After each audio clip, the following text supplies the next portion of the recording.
Merci beaucoup d'être parmi nous aujourd'hui. Bon, je pense que je n'ai pas besoin de vous présenter Gérard Davet et Fabrice Lhomme, qui ont la gentillesse de venir nous voir à Logicam pour discuter de votre dernier ouvrage, Le traître et le néant, mais aussi peut-être plus largement au fur et à mesure des questions de votre travail de journaliste, de votre carrière, peut-être des enjeux électoraux de cette année 2022. Donc ça sera au gré des questions, on compte sur vous. Bien sûr, merci à tous d'être venus. Et si ça vous convient, je vous laisse peut-être vous présenter un petit peu plus et parler de votre ouvrage. Ok. Pour commencer. Merci. Merci beaucoup, Pauline.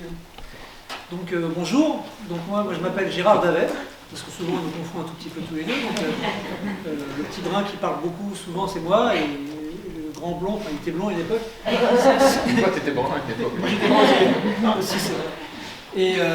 Et donc moi je m'appelle donc Gérard Davet, j'ai 55 ans.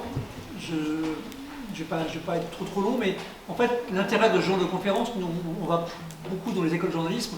L'idée c'est pas tellement de vendre notre livre, qui s'est bien vendu, ni de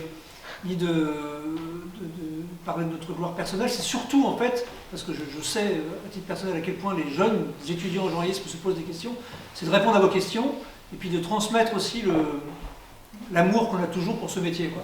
Et vous expliquer pourquoi on aime ce métier et pourquoi ce métier mérite d'être aimé. C'est vraiment l'objectif en fait de ce genre de conférence qu'on fait avec Fabrice, c'est pas du tout de raconter nos exploits passés. Et pour ça, on a peut-être besoin de vous expliquer un petit peu qui on est, parce que ça n'a pas forcément de soi. Je fais passer pas mal de concours dans les écoles de journalisme, et souvent dans les jurys, je ne sais pas si j'en ai eu parmi vous, mais je fais passer les jurys, et que je vois quelqu'un à l'oral, je lui demande qui suis-je, en général. Et une fois sur deux, la personne ne sait pas qui je suis.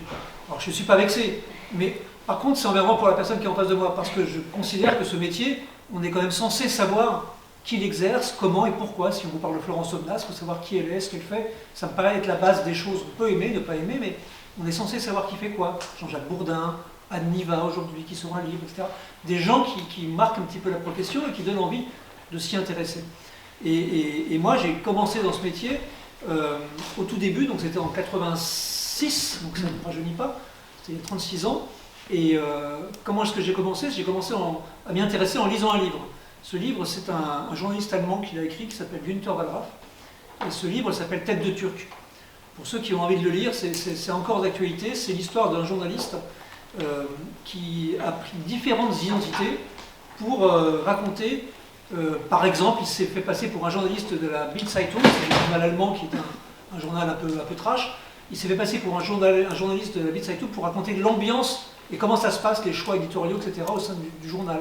Mais Tête de Turc, il s'est fait aussi passer pour un Turc qui débarque en Allemagne, et à l'époque, l'Allemagne n'était pas très sympathique avec les Turcs. D'où le titre Tête de Turc. Et ce journaliste, il se faisait passer pour d'autres avec une autre identité, un peu comme ce que font quelques-uns aujourd'hui, dont Florence Aubenas. Et ce qui est marrant, c'est que 36 ans après, c'est pas du tout ma tasse de thé, ce genre de journalisme-là, mais je suis venu au journalisme à travers ça. Quelqu'un qui m'a donné envie de faire ce métier-là parce qu'il racontait des histoires, et que ces histoires, elles m'ont intéressé, elles m'ont poussé vers un métier qui au départ ne m'intéressait pas. Moi j'ai commencé à lire Le Monde, je dois l'avouer, à l'âge de 20 ans. J'ai commencé à lire la presse écrite bien plus tôt, mais c'était L'Équipe, je lisais L'Équipe.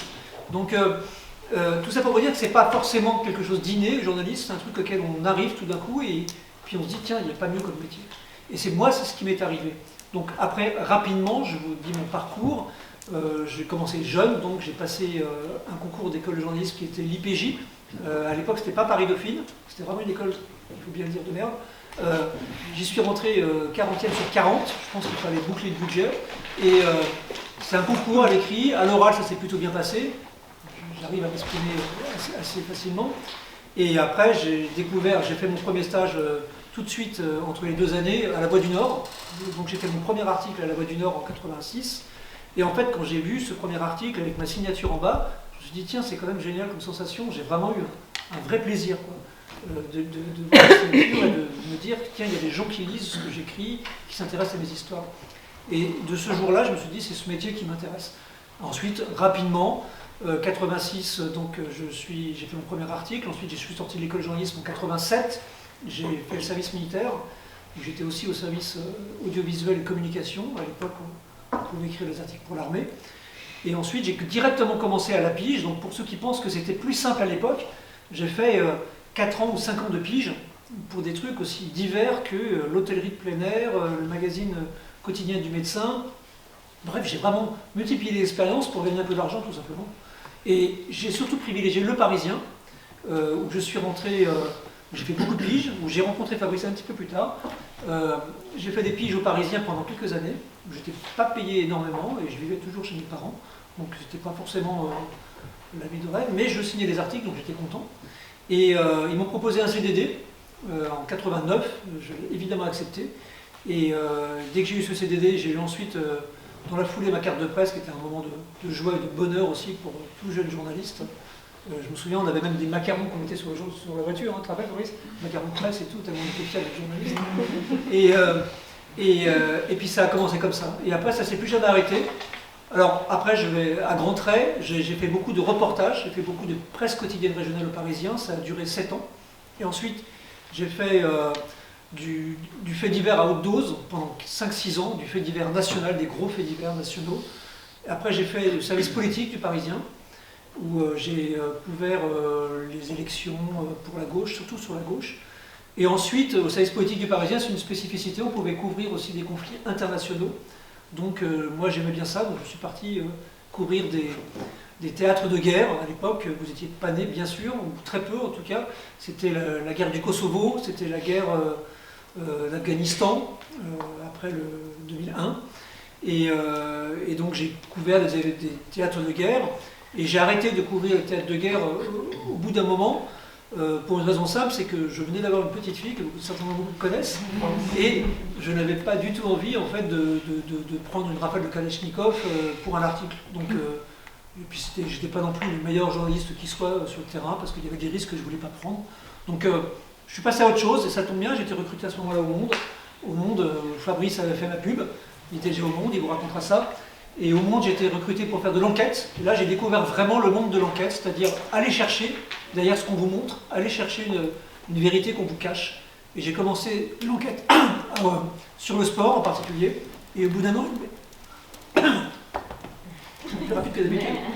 Et au bout d'un an et demi, j'ai été affecté par Edoui Plenel, qui était le patron du Monde à l'époque, à la couverture d'une histoire dont je vous parlerai plus tard, qui s'appelle l'affaire Allègre-Baudis, qui est une histoire qui m'a beaucoup marqué comme journaliste. Et ensuite, j'ai continué, j'ai été chef des enquêtes au journal, j'ai été au placard à un moment donné, ensuite j'ai été grand reporter, et puis quand Fabrice est revenu, j'ai fait de l'enquête à nouveau avec lui, ça fait 10 ans qu'on fait de l'enquête ensemble, mais notre premier scoop c'était il y a 30 ans, donc ensemble. Mais ça fait 10 ans qu'on fait de l'enquête ensemble à haute dose, il m'a poussé à faire des livres, je le remercie parce que ces livres, c'est un vrai bonheur de continuer à en faire. Et on fait plein d'autres choses que Fabrice va vous raconter maintenant, et moi je vais boire un petit peu. Oui, parce qu'en fait, notre carrière ne cesse de s'allonger, donc la voix de Gérard en souffre. En plus, c'est de plus en plus long pour raconter. Je vais essayer de faire court, d'autant plus que nos parcours vraiment se ressemblent. Je veux dire par là, pas seulement parce qu'on travaille ensemble depuis longtemps, mais même sur les débuts, etc., il y a des choses qui sont très, très proches. Et donc moi comme Gérard j'étais très tôt passionné par l'information sans que je sache trop pourquoi. Je regardais la télévision quand j'étais enfant, j'étais fasciné de voir les présentateurs, tout ça, l'actualité quoi m'intéressait. J'avais une scolarité, on va dire, pas très bonne, et au sortir du bac, ne sachant pas trop quoi faire, c'est mes parents qui ont pensé pour moi à essayer des écoles de journalisme. Donc j'ai fait l'IUT de Tours dans un premier temps, qui était une école, enfin qui est toujours d'ailleurs, une école reconnue et qui était d'un bon niveau. J'avais été complètement stupéfait de réussir le concours d'entrée parce que je ne me sentais pas capable, mais j'étais jusqu'alors de mauvais résultats scolaires. J'ai pas été au bout malheureusement parce que j'étais pas très sérieux, donc je me suis fait virer. Et ensuite j'ai fait une autre école à Paris, le ESJ de Paris,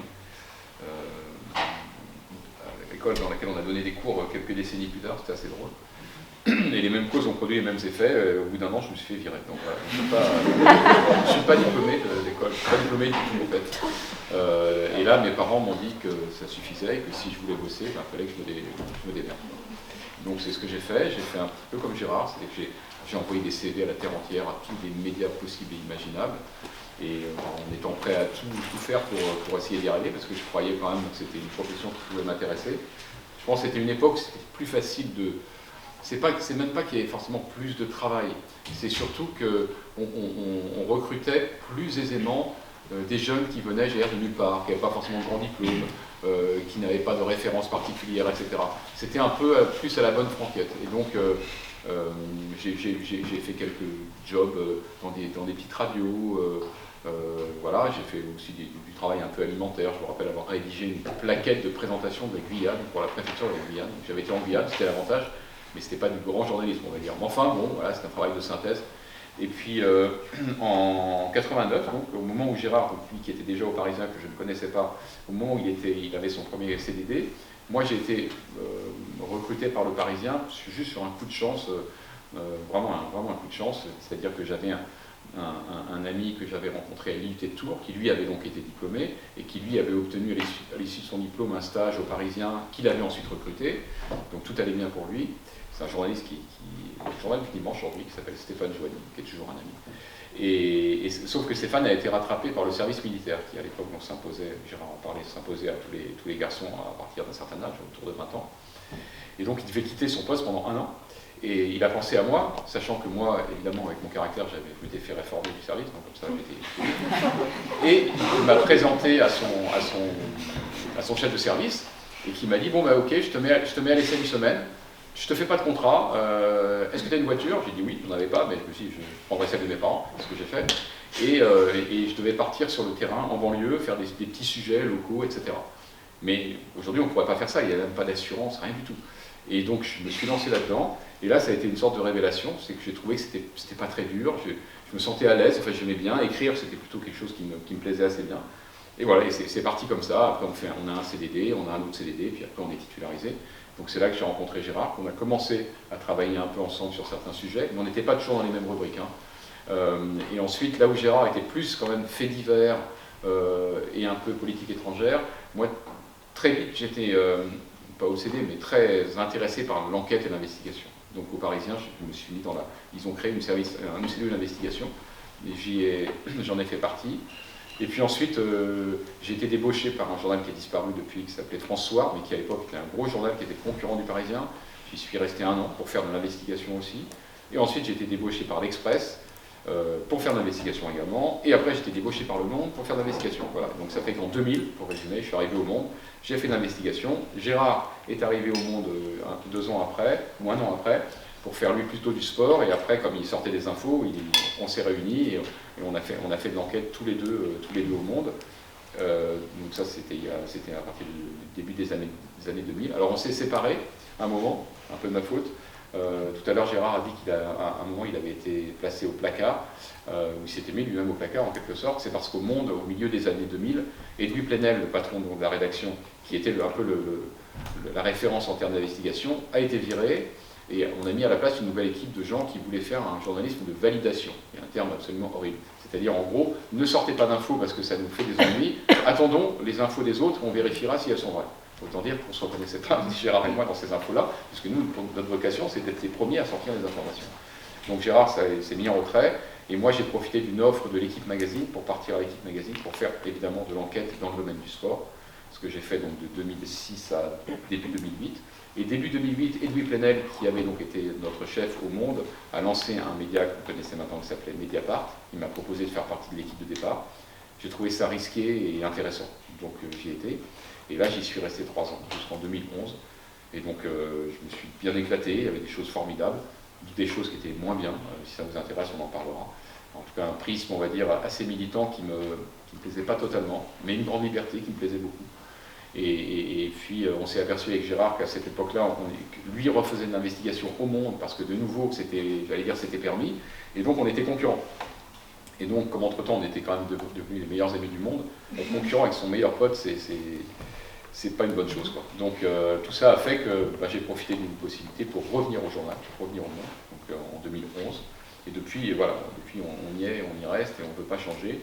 Donc on fait des grandes enquêtes, de plus en plus longues d'ailleurs, qui débouchent souvent sur des livres, notamment des enquêtes dans le domaine politique. Et on fait d'autres choses, parce que c'est l'avantage de ce métier. Au bout d'un moment, quand vous avez un peu d'expérience, de connaissances, de réseau, à partir du journalisme, vous pouvez faire plein de choses. Donc là, actuellement, par exemple, on va sortir une bande dessinée, dont on a fait le scénario, pas les dessins, je vous rassure. On va sortir au mois de mars. Au mois de mars également, il y a une pièce de théâtre, normalement, qui va être jouée, inspirée de nos livres. On a participé au scénario d'un film de fiction qui va sortir également au mois de mars, c'est une coïncidence absolue. Et on a des projets de séries télévisées, etc. Toujours inspirés de notre métier. Ça ne vient pas de nulle part, mais on va dire que c'est un métier qui permet de s'ouvrir sur plein de domaines, et c'est ce qui le rend passionnant. C'est-à-dire qu'il y a ce que vous faites au quotidien, qui normalement la matière journalistique est intéressante, mais il y a aussi le fait que, en partant du journalisme, vous pouvez faire d'autres choses, vous découvrez d'autres univers, et vous pouvez vous lancer dans d'autres domaines, et c'est pour ça qu'on croit, qu'on aime ce métier et qu'on le défend devant vous. Ouais, aujourd'hui, donc on est tous les deux toujours grands reporters au monde. Grand reporter, c'est dans un service en fait, qui est le service des grands reporters, dans lequel vous trouvez des gens comme Florence Aubenas, tout à l'heure, Raphaël Paquet et d'autres. Et en fait, c'est un service où il y a des gens qui ont en général un peu plus de 50 ans et qui ont prouvé un petit peu ce qu'ils savaient faire, et ils ont une certaine liberté. Donc c'est cette liberté que le monde nous accorde.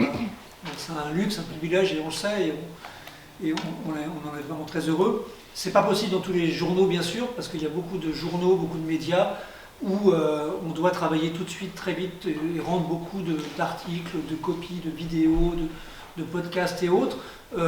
Au monde, on vous permet d'avoir cette possibilité d'avoir du temps, ce qui est un luxe dans ce métier, avoir du temps. Donc ça, on en est vraiment ravis.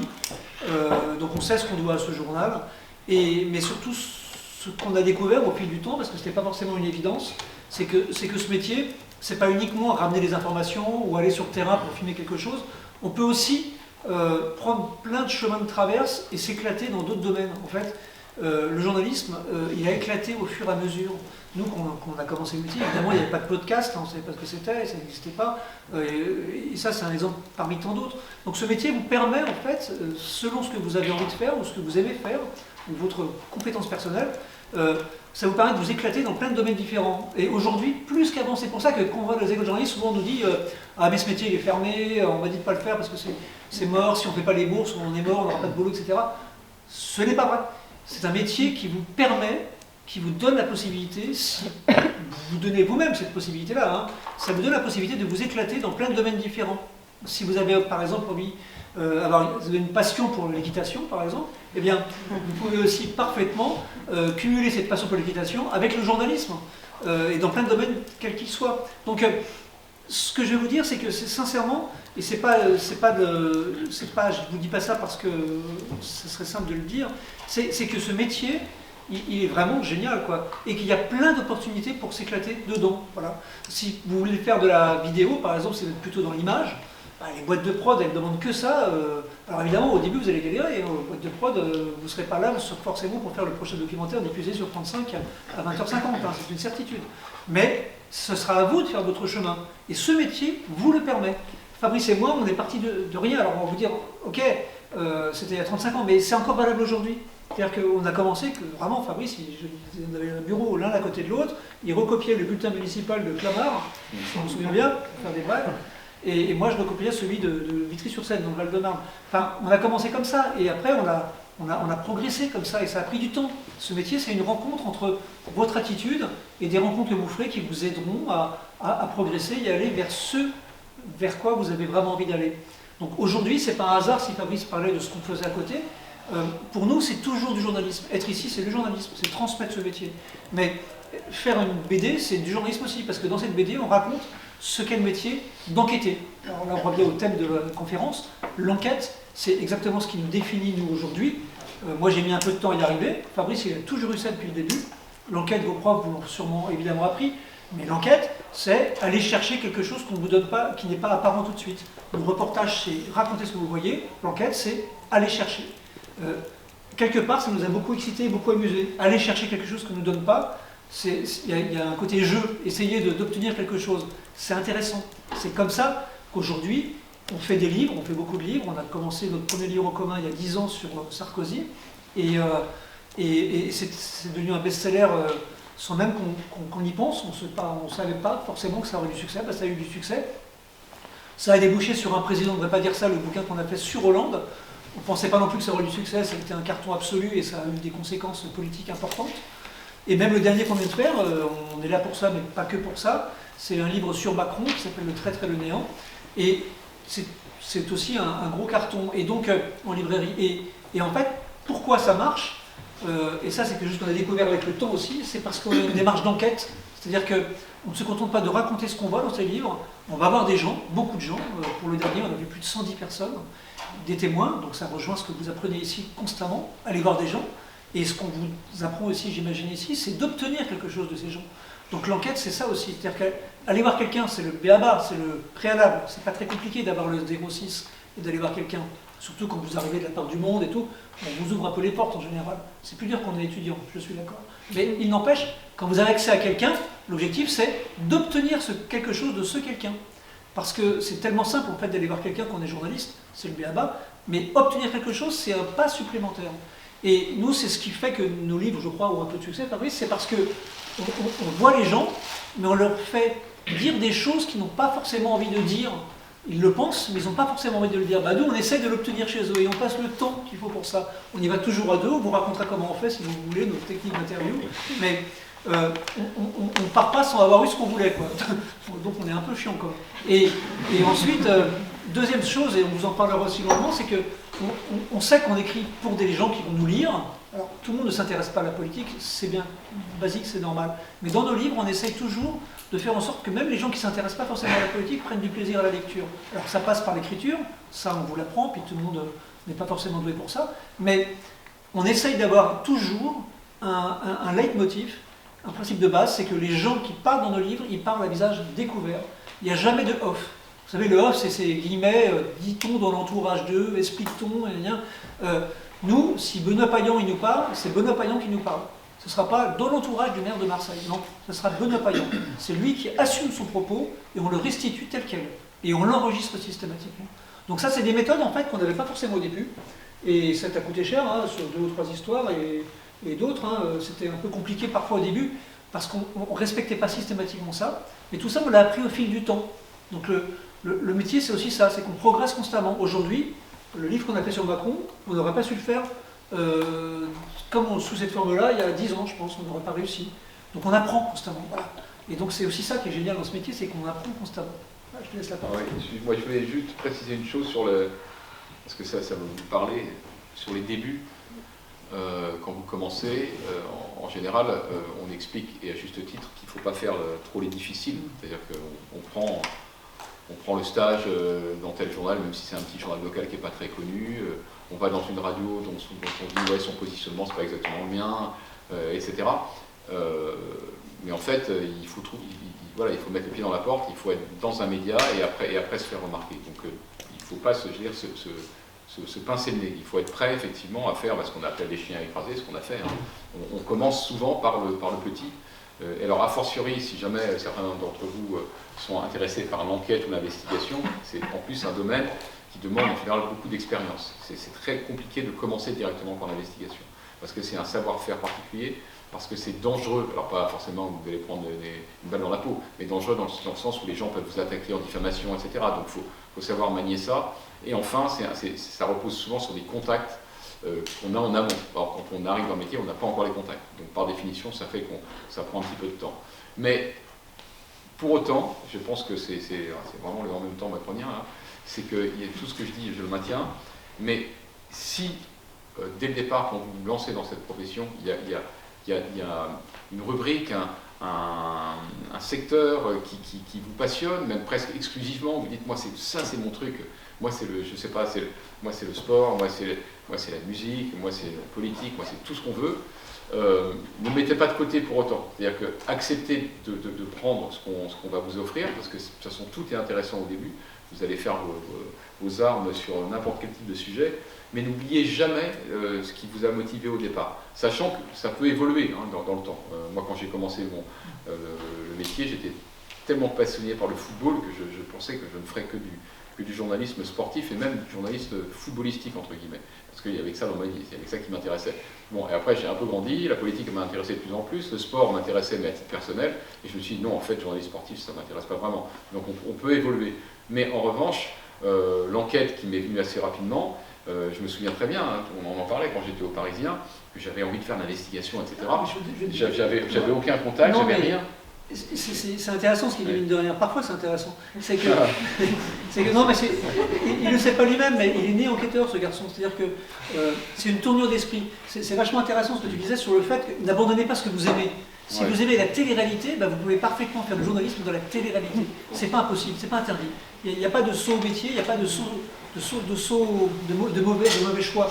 Fabrice, au tout début, il me souvient d'une enquête, rappelle-toi, l'enquête sur les... Il y avait un phénomène absolument fascinant qui était qu'il y avait des gens qui enlevaient des nains de jardin.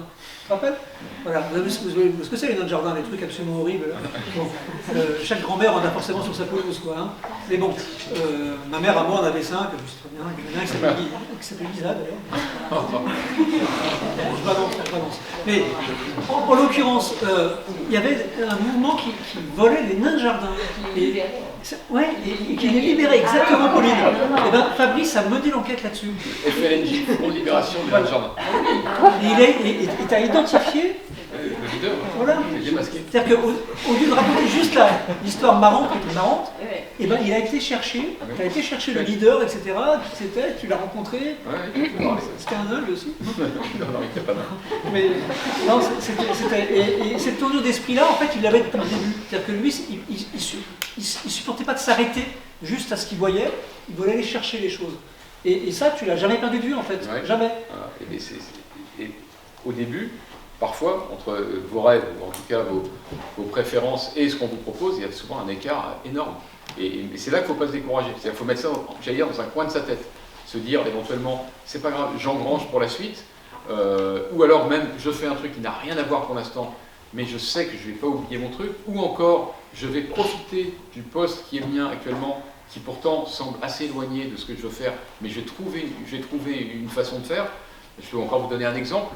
Quand j'étais dans les éditions locales du Parisien, comme Gérard. Donc lui était plutôt à l'édition Val-de-Marne, moi j'étais plutôt à l'édition Paris. Et un peu le Graal, quand vous étiez un journaliste des éditions locales, c'est que vous soyez repéré par la nationale et que vous montiez. Alors là, ça voulait dire, c'est bien, je suis reconnu, j'ai travaillé sur les grands sujets. Donc ça nous est arrivé l'un après l'autre, Gérard d'abord et moi ensuite. Et donc c'est là que Gérard a tout monté au service des faits divers, très bien, il était dans son univers, il le faisait très bien dans le Val-de-Marne, il le faisait encore mieux en national. Moi, donc je m'occupais de Paris, je m'occupais beaucoup d'informations sur la mairie de Paris. À l'époque, c'était Chirac, il y avait déjà pas mal de magouilles, et moi, ça m'amusait beaucoup. Et en fait, moi, déjà, là, je voulais faire l'investigation, en fait. Et sauf qu'il n'y avait pas vraiment de poste pour ça encore, ou du moins était-il occupé par un type qui était en plus pas très sympa, mais par ailleurs qui était plutôt bon. Il était antipathique et bon, donc il y avait peu d'espace. Et sauf, c'est ce que je voulais. Et ils m'ont proposé un autre poste, ils m'ont dit, écoute, tu ne peux pas faire ça, c'est déjà pris.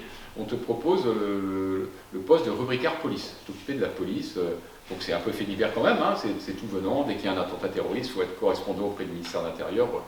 Bon, honnêtement, ça ne me passionnait pas. Mais pourquoi j'ai accepté? D'abord parce que je montais d'un niveau quand même. Je me suis dit, oui, mais en national, on ne refuse pas d'aller en national, c'est pas possible. Deuxièmement, je me suis dit, je vais profiter de ce poste, quitte à faire des papiers qui ne m'intéresseront pas beaucoup, je vais en profiter pour me faire des contacts dans la police, et qui dit police dit aussi justice, donc dans la magistrature, contacts, toujours dans l'idée de ce que je voulais faire après, pourront me servir quand j'arriverai enfin à atteindre mon but. Ce qui s'est produit. Donc il faut vraiment avoir ça en tête. Si vous êtes vraiment motivé par un secteur, par quelque chose de spécifique, ne vous découragez pas si au début on ne vous le donne pas. C'est même plutôt logique qu'on ne vous le donne pas. Et mettez à profit tout ce que vous allez apprendre dans un secteur qui apparemment n'a rien à voir avec celui que vous aspirez à creuser, parce que ça vous servira. Et enfin, dernier point, c'est que, c'est un peu un cliché de le dire, mais on l'a vécu, le journalisme de terrain, basique, même local, de trouver la petite info, pourquoi, qui a pu agresser la boulangère, etc. Il ne faut surtout pas mépriser ça, on apprend les bases. Alors certes, le sujet en lui-même n'est pas passionnant, évidemment, qui a volé la recette de la boulangère, du coin, etc. C'est pas passionnant, on est d'accord. Mais sauf que c'est la démarche qui va être la vôtre. Comment je vais trouver des témoins qui vont pouvoir me raconter ce qui s'est passé? est-ce que je vais obtenir que le commissaire de police chargé d'enquête accepte de me parler alors qu'on ne sait pas s'il a le droit de parler, etc. etc. C'est vraiment sur le terrain qu'on se rend compte de ça. Et on apprend de ses erreurs. Moi, le premier stage que j'ai fait à la Voie du Nord, donc en 86, je me rappelle très bien, il y avait une petite fille qui avait disparu dans une fête foraine à Liévin, donc dans le Nord. Et cette petite fille avait disparu, et j'ai raconté, j'ai appelé les pompiers, on fait la tournée des faits divers, j'ai appelé les pompiers qui m'ont dit qu'elle avait disparu, j'ai écrit l'article, une petite fille a disparu, mais j'ai pas été plus loin, c'est-à-dire que je ne suis pas allé sur le terrain, je ne suis pas retourné à la fête foraine. Alors j'avais 3 articles à faire par jour, ok, mais il n'empêche, aujourd'hui, si ça m'arrivait, je sais ce que je devrais faire. Aller à la fête foraine, voir là où c'était passé, retourner sur les lieux, aller voir les parents. Tout ça, je ne l'ai pas fait. J'ai pas osé aller voir les parents parce que j'avais 20 ans, j'étais jeune et je me disais, je vais déranger les parents qui ont perdu leur petite fille, etc. Mais, sauf que, en fait, après, j'ai compris que c'était ce métier-là, ces actes-là, il fallait les faire. Quand on veut faire du fait divers, c'est le genre de choses qu'on doit faire. Voilà, on n'a pas tellement le choix. Et en fait, on s'aperçoit qu'on perd assez vite une sorte de timidité ou de pudeur. On a un boulot à faire, et ce boulot, eh ben, on s'aperçoit qu'on est à la hauteur pour le faire. Donc même parmi vous, tous ceux ou celles qui se posent des questions sur leur capacité à faire ce métier, il y aura toujours un endroit dans ce métier qui vous conviendra, toujours. On n'a pas obligé de présenter le 20h, on n'est pas obligé d'être Hugo Clément, on n'est pas obligé d'être... On peut aussi relire de la copie à la Provence dans un bureau local, et on est très heureux comme ça. Ce métier vous permet plein de choses. Donc je sais que chez vous, souvent, dans votre génération, vous êtes en recherche de sens, beaucoup plus que nous, je crois, à notre époque. Moi, j'avais surtout envie de gagner de l'argent, de partir de chez moi et de m'éclater dans un métier qui m'intéressait, où on pouvait tutoyer son chef et s'habiller n'importe comment, en gros, je caricature. Mais quand j'ai découvert ça, vraiment, c'était bien pour moi. Mais vous êtes une génération qui cherche, qui est en quête de sens, et qui aussi se pose beaucoup de questions sur est-ce que ça a un intérêt, ce que je fais, est-ce que ça sert à quelque chose, etc. Donc moi, je trouve ça hyper fort, hyper bien, mais il ne faut pas que ça vous fasse part de juste ce que disait Fabrice à l'instant, c'est qu'il y a une progression dans ce métier, et que effectivement, au début, on doit galérer, on doit en prendre forcément un peu plein la gueule, on doit se dire, est-ce que ça sert à quelque chose? Et on doit persévérer, ne pas s'arrêter juste en se disant, finalement, ça ne m'apporte rien.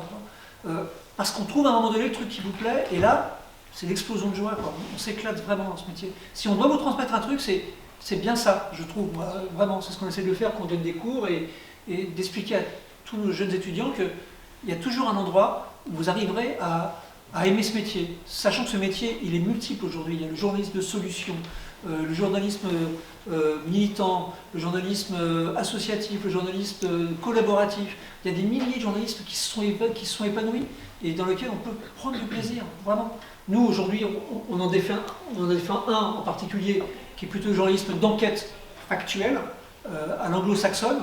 Si vous êtes un petit peu renseigné sur nous, vous verrez que nous, on a passé notre carrière à sortir des informations qui ennuient les hommes politiques en général. Hein. Ça a commencé très tôt, et Fabrice avec Chirac, moi avec Mitterrand, et ensuite on a sorti les infos de toute notre vie sur les gens en les mettant en cause, en leur posant des problèmes avec des faits précis, sans jamais s'impliquer personnellement. Voilà, c'était toujours les faits, et puis nous derrière. Voilà. Au jour d'aujourd'hui, on continue à défendre ce journalisme-là, qui était incarné par le type qu'on avait beaucoup vénéré avec Fabrice aux USA évidemment, qui était Bob Woodward, hein, qu'on peut toujours encore vénérer, parce qu'il continue à être en activité à plus de 80 ans. Mais il y a plein de journalistes aujourd'hui qui s'épanouissent, qui sont éclatants, dans lesquels on peut prendre du plaisir aussi, et qui ne sont pas uniquement le nôtre. Voilà, donc nous, on a appris à composer et à comprendre ces autres journalismes-là. Entre autres, je pense que vous aurez peut-être des questions, le journalisme immersif aussi, ça existe. Je pense qu'à un moment donné, vous avez dû entendre parler du livre sur la police qui est paru l'an dernier, je crois, par un journaliste dans une société d'édition qui produit beaucoup de livres comme ça. Le journalisme d'immersion, c'est quelque chose qui n'est pas exactement notre tasse de thé avec Fabrice, mais j'essaie de lutter contre moi-même et de me dire qu'effectivement, ça a aussi un intérêt. Voilà. Il y avait une question. Ouais. Oui, je voulais savoir du coup, comment vous faites pour travailler tous les deux? Comment vous vous répartissez les tâches? Comment ça fonctionne? Alors en fait, c'est beaucoup plus simple qu'on pourrait l'imaginer. Je pense même que c'est plus simple d'être à deux que seul. Pourquoi? Parce que, bon, d'abord, on est amis, on est complices, et surtout on a la même vision des choses. Donc il y a des fois, on n'a pas besoin vraiment de se parler, on va se regarder et on le sait, voilà, on sait, c'est évident. C'est une façon de penser, entre guillemets, et même une façon de concevoir le journalisme qui nous est propre. Et c'est vrai qu'il y en a plusieurs, hein, il y a plusieurs approches. C'est vrai que nous, l'obsession du fait, ça va être, avant de penser au sens, avant de penser aux conséquences, etc., c'est est-ce qu'il y a une info? Est-ce qu'il y a une info? Voilà, ça c'est notre obsession. Et ensuite, c'est assez simple en fait. Lorsqu'on pense que l'un ou l'autre, lorsqu'on pense avoir identifié un sujet intéressant pour nous, bon, on en parle vite fait, en fait, on débriefe, qu'est-ce que tu en penses, tu le sens, tu le sens pas, etc. Si, en général, ça vaut à peu près pour tout. S'il y en a un qui ne sent pas le truc, c'est compliqué de continuer parce que c'est compliqué d'y aller de cette manière-là. En général, on est quand même, il n'y a pas de hasard, quoi. S'il y en a un qui a une idée, l'autre la trouve en général assez bonne. Pas pour lui faire plaisir, c'est juste parce qu'on pense de la même manière. Et ensuite, on discute un peu comment on aborde ce sujet et en gros, par quel bout on va le prendre. C'est toujours la question. Quel va être notre angle d'attaque par rapport à ce sujet? Et très vite vient la question, et ça pour nous, ça ne prend pas beaucoup de temps parce qu'on a l'habitude, de vers qui on se tourne, qui on appelle, quelles sont les sources. Voilà. Et on se répartit. Quand on en a qui sont déjà dans notre portefeuille, entre guillemets, en disant « Ah bah tiens, tu vois, tel avocat, il pourrait nous aider, etc., qu'on connaît, etc. » Et puis il y a des fois, ça nous arrive, on se met sur une affaire ou un domaine tout à fait nouveau, et on part de rien. Et là, dans ce cas-là, ça va être un travail plus long, plus compliqué, mais plus intéressant, qui fait qu'on va se documenter, en fait, basiquement, même en ce qu'on appelle en source ouverte, hein, en allant sur Internet, pendant des coupures de journaux, etc. On va s'immerger dans un sujet. Et une fois qu'on sera immergés tous les deux, on va se dire, bon ben voilà, maintenant on a des pistes. On a fait ça sur les, sur les masques, si tu veux raconter un peu. Sur l'histoire des masques, au tout début du Covid, on ne savait pas trop comment travailler, nous, on était chez nous, hein, on était confinés comme tout le monde, mais on voulait aider le journal, participer un peu à l'effort de guerre du journal, et on ne savait pas trop quoi faire en fait, parce qu'on ne connaissait rien au domaine de la santé. Et en fait, on s'est dit un jour, et si on travaillait sur les problèmes des masques, puisque Mediapart avait sorti une enquête disant qu'il y avait un problème de masques, on s'est dit qu'est-ce qu'on peut, et là c'est une démarche qui peut vous intéresser d'ailleurs, on s'est dit qu'est-ce qu'on peut faire de plus, parce que l'idée c'est toujours de faire quelque chose de plus, trouver un angle différent, un angle qui n'a pas été fait. Donc on en a parlé avec Fabrice était moyennement excité par tout ça au début, moi je n'étais pas non plus totalement à fond, quoi, hein. Mais on s'est dit pourquoi pas, on va regarder. Et en fait on a fait la démarche absolument classique que je vous recommande pour toute enquête, c'est d'abord de regarder ce qui a été produit sur le sujet. Donc on a fait une revue de presse exhaustive. Ensuite de trouver un angle qui n'avait pas été traité. Donc l'angle qui n'avait pas été traité, c'est pas le fait qu'il n'y ait plus de masque, c'est pourquoi il n'y a plus de masque. C'est pas du tout la même chose. Qu'il n'y ait plus de masque, on le savait déjà, Mediapart l'avait raconté. Mais pourquoi il n'y a plus de masque en France au début de 2020, ça personne ne l'avait raconté.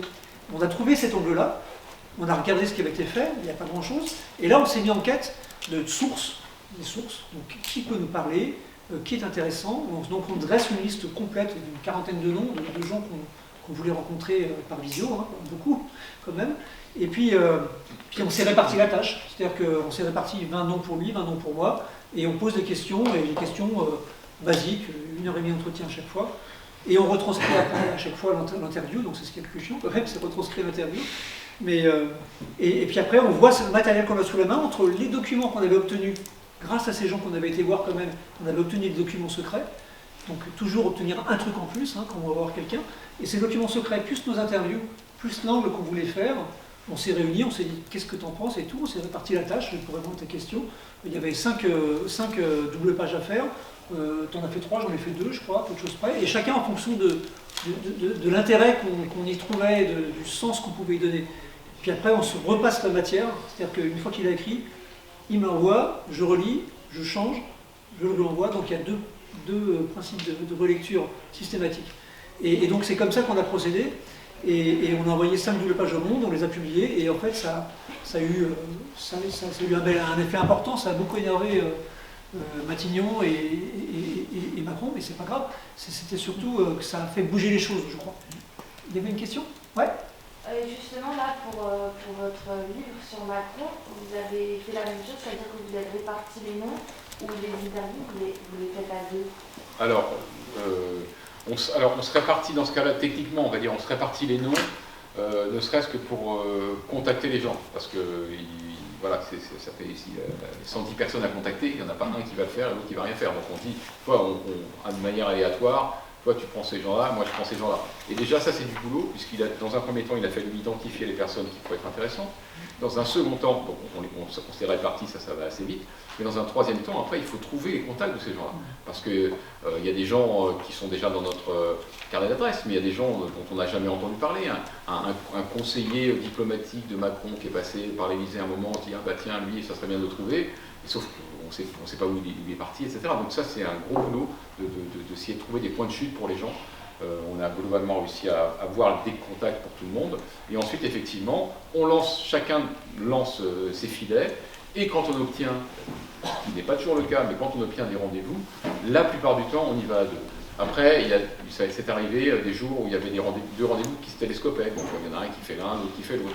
Il peut arriver parfois qu'on sait que Gérard, parce qu'il le connaît déjà, il a un meilleur contact avec telle personne. Donc que moi, c'est l'inverse, je s'en vais telle personne. Et on se dit, bah, c'est pas grave, là, on va pas le faire à deux.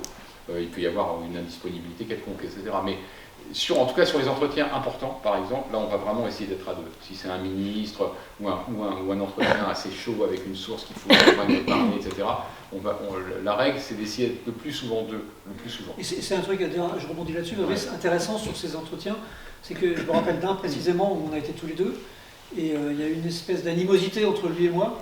Tu vois qui je veux dire? Ouais. Parce que je posais des questions, enfin c'était au départ plutôt un contact de Fabrice, et moi j'étais là un peu en plus, et je posais des questions qui l'ont agacé, je ne sais pas pourquoi d'ailleurs, et j'ai bien senti que je le brusquais et je le gênais, et du coup il se refermait. Et je pense que j'aurais mieux fait de fermer ma gueule, quoi. Et même de ne pas venir carrément, je pense que ça aurait été peut-être plus efficace. Non mais c'est vrai, d'où l'intérêt aussi de se connaître bien, et d'être à deux aussi, parfois c'est un effet inverse, c'est-à-dire que j'aurais pu relancer l'interview, mais là j'ai bien vu que je l'ai bloqué un peu l'interview. Donc c'est utile d'être deux, c'est même indispensable. Parfois, il faut juste savoir qu'à un moment donné, quand tu sens que ça ne se passe pas très bien, prendre du recul. Je ne l'ai pas assez pris à ce moment-là. Ouais. Mais alors, d'expérience vraiment, c'est arrivé beaucoup plus souvent qu'on se dise bah, c'était vraiment bien qu'on soit deux plutôt que l'inverse. Alors ça peut arriver parfois, effectivement, dire bon, finalement, voilà, mais la plupart du temps, honnêtement, c'est une vraie plus-value. On la mesure même pas, mais c'est incroyable. Mais il y a un truc tout bête, hein. Si vous êtes, surtout quand vous êtes face à des personnalités qui ont un peu l'habitude. Si vous êtes par rapport, je ne sais pas, on a vu par exemple des professeurs de médecine ou des épidémiologistes au début de la crise du Covid qui n'avaient pas encore beaucoup l'habitude de parler à la télé. C'est des gens, c'est pas qu'ils sont vulnérables, mais ils parlent assez simplement, il n'y a pas trop d'arrière-pensée, puis ils ne défendent pas quelque chose, donc c'est assez simple. Vous tombez sur un ministre en exercice ou pas, c'est un politicien ou une politicienne rompue aux journalistes, qui a un agenda, qui a un intérêt, qui se méfie de moi, qui se méfie de Gérard, bref, qui est complètement sur la défensive et qui va vous servir sans doute de la langue de bois, et ben vous avez plus de chances d'y arriver si vous êtes deux. Parce que ce sont des personnes expérimentées. Je sais que moi ça m'est arrivé même en étant donc avec Gérard, et c'est moi qui pose une question et c'est moi qui relance, et je vois que la personne qui est assez douée me balance dans le fossé en faisant une réponse circulée, il n'y a rien à voir. Et il y a un moment, je sais, Gérard s'en rend compte parce que c'est pas la peine de se parler dans ces cas-là. Je suis un peu comme une automobile qui a pour d'essence. En fait, il m'a banané, j'ai plus rien à dire. Sauf que l'intérêt, c'est que Gérard, il a observé tout ça, et lui, il n'arrête pas de se dire pendant ce temps-là, parce que lui, il n'est pas obligé de se concentrer sur la question qu'il a à poser, il est un peu en retrait, et lui, il se dit, mais non, c'est ça la question qu'il faut poser. Et hop, tac. Et donc ça empêche l'autre, j'allais dire, de respirer, entre guillemets, parce qu'il y a toujours deux fronts. Et le temps que Gérard contre-attaque, moi je réfléchis à me dire, oui, il faut réorienter dans ce sens-là. Voilà. Ça, on l'a vécu quand on a fait notre livre sur François Hollande, donc il était donc à l'époque président de la République. À l'Élysée, les entretiens étaient parfois un peu compassés, un peu attendus, parce qu'il maniait une langue de bois avec beaucoup de talent. Et nous, on était un peu trop timides au début, pas assez agressifs, un peu impressionnés par le lieu, à l'Élysée, etc. Et comme on l'a fait venir chez nous, donc en tant que président, il est venu chez nous. Donc on disait à la famille de partir. À ce moment-là, il restait donc les deux chats de Fabrice ou le mien. Mais qui vaut les deux, parce qu'il est tellement beau. Ouais, c'était l'autre. Il était pas beau. Il était pas beau, musclé. Et donc, à ce moment-là, on a sorti le président Hollande de sa capacité à être à un endroit qu'il maîtrisait par cœur. Et à un moment donné, je me rappelle très bien de cette scène, la conversation patinait un tout petit peu, je suis parti, parce que je faisais la cuisine, je suis parti en cuisine préparer je ne sais plus quel plat. Et Fabrice, à ce moment-là, il avait bien mûri sa question en sachant que j'allais partir. Et il l'a poussé dans ses retranchements pour obtenir des phrases qui étaient vraiment très intéressantes sur le Parti Socialiste, mais aussi sur l'immigration, je crois, dans le souvenir, etc. Et c'est là qu'on a eu des phrases très très fortes d'un président de l'exercice sur l'immigration et sur l'islam en particulier. Et donc, c'était parce que j'étais parti que lui avait saisi l'occasion, Fabrice, il avait préparé son moment, et on avait été deux, quoi. Donc, moi, pendant 1 heure, je l'avais un peu bousculé sur les questions, il ne répondait pas vraiment, mais de manière plutôt intelligente. Et Fabrice a trouvé le moment pour obtenir quelque chose de lui. Et c'est à ça que ça sert d'être deux. C'est vraiment, je crois, indispensable. Et je précise en plus que vous êtes dans une école ici avec des petits effectifs, donc avec des amitiés qui se créent, des complicités qui se créent. Et ça, vous le garderez toute votre vie, quoi. Et gardez-les parce que c'est là que vous allez apprendre à travailler à plusieurs, à deux en particulier, avec les gens avec qui vous avez des affinités et conserver ça le plus possible, le plus possible. Oui, et je précise, là on a beaucoup parlé à juste titre de l'interview, de l'intérêt d'être deux en interview, j'y crois beaucoup, mais l'intérêt d'être deux, ça ne se résume pas à l'interview, et notamment lorsqu'on est dans le domaine de l'enquête. Je le disais tout à l'heure, faire de l'enquête, c'est prendre des risques en fait, puisqu'on souvent dans l'enquête, on est amené à mettre des gens en cause, on est amené à révéler des choses qui vont peut-être être contestées, etc. Donc on prend des risques journalistiques. Et bien quand vous êtes deux, déjà vous êtes plus sûr de vous, parce qu'il y a moins de chances de se tromper à deux que seul, tout simplement. Et il y a un phénomène psychologique que depuis des années on a observé, sans l'avoir, j'allais dire, conscientisé au départ, c'est que lorsque vous êtes deux et qu'il y a une discussion qui s'opère sur un sujet, sur un personnage, une personnalité, sur un angle, etc., il y en a toujours un qui va parler le premier, entre guillemets, qui a la première idée, qui a la première excitation sur un sujet, sur un angle à trouver, et qui va donc dire à l'autre, voilà, tu vois, là il y a un truc super à faire, on fait ça, ta. Et l'autre, mais c'est même pas méchant, c'est involontaire, ne peut pas s'empêcher de le contredire, entre guillemets, c'est-à-dire de faire ce qu'on appelle l'avocat du diable. On ne peut pas s'empêcher, c'est presque automatique. C'est-à-dire que même si en fait, au fond, on se dit, ouais, il a plutôt une bonne idée, mais on se dit, ouais, mais c'est dangereux, donc il faut que je trouve les points faibles de son raisonnement. Et donc, l'autre va dire, oui, mais tu oublies que ça a déjà été fait par Libération. Ou tu oublies que ça repose sur un personnage clé qui refuse de nous parler. Ou tu oublies que ça, c'est une enquête qui est formidable, mais qui demandera un temps qu'on n'a pas, etc., etc. Et donc, du coup, la personne qui a suggéré la première idée, elle est obligée de répondre, évidemment, et de dire, oui, mais, et puis à la fin, c'est vraiment un débat au sens propre du terme, et à la fin, on fait une sorte de motion de synthèse. On voit, en gros, c'est pas qui a gagné le truc, mais vers où ça penche. Et là, notre règle est simple, c'est qu'en gros, si à la fin, il y en a un qui pense que c'est bien, et l'autre qui pense qu'il ne le sent pas, nous, pour pas avoir à s'engueuler, en fait, on a un truc tout simple, c'est que c'est celui qui ne le sent pas qui l'emporte. C'est-à-dire qu'en fait, dans le doute, on s'abstient. Ce qui n'exclut pas que parfois on ait eu tort de s'abstenir, parce qu'on sentait bien un sujet, on ne l'a pas fait parce que moi je ne le sentais pas, ou lui ne le sentait pas. Mais ça nous rassure totalement de se dire ça. Comme ça, on n'a jamais à se dire, oui, mais pourquoi c'est lui, pourquoi c'est moi? C'est juste le plus prudent qui l'emporte. Voilà. Et ça, c'est encore une fois, c'est une règle qui fonctionne bien à deux, et on connaît beaucoup de journalistes, mais moi-même, pour avoir parfois fait des choses seul, je sais très bien j'aurais pu éviter, et d'autres journalistes auraient pu éviter d'aller dans le décor et d'être imprudents, notamment si simplement ils avaient été deux. Voilà, ils avaient été deux. Parce que forcément, l'autre aurait dit, attention, t'es sûr que tu t'emballes pas, attention, tu as bien vérifié ça, etc. Et ça met une sorte de pression positive sur le duo, donc c'est vrai que c'est quelque chose qu'on recommande. Et pour conclure, quand on donne beaucoup de sessions dans des écoles de journalisme et qu'on demande à nos étudiants de faire des sujets, eh bien souvent on leur demande même expressément de se mettre en duo. Et pas simplement que chacun ait son enquête. On aime bien les enquêtes en duo parce que ça apprend déjà ce travail en mini-collectif qui est hyper efficace. Je vais vous donner un exemple précis. Je réponds à ta question juste après. Un exemple précis, c'est que j'étais au Monde, Fabrice était parti à Mediapart, il m'avait fait une infidélité. J'étais très en colère contre lui. Mais donc, je commence à travailler sur un sujet qui était intéressant, qui était en gros des commissions illégales versées à l'occasion de vente de sous-marins. Et donc, ça se chiffrait en centaines de millions d'euros, de francs à l'époque, ou d'euros d'ailleurs. Et je vais chez un avocat, parce que souvent on identifie à force les endroits où on peut obtenir des documents. Et obtenir un document, garde bien ça en tête, toujours obtenir des documents pour une enquête, les avocats ont tous les documents. Donc j'avais identifié un avocat, je vais chez cet avocat, j'obtiens la permission de consulter le dossier judiciaire en négociant. Donc le dossier judiciaire, c'est tout ce qui est couvert par le secret d'instruction mais les journalistes ont le droit de regarder tout ce qui est couvert par le secret d'instruction. Et non seulement ils ont le droit, mais ils ont même le devoir, à mon avis.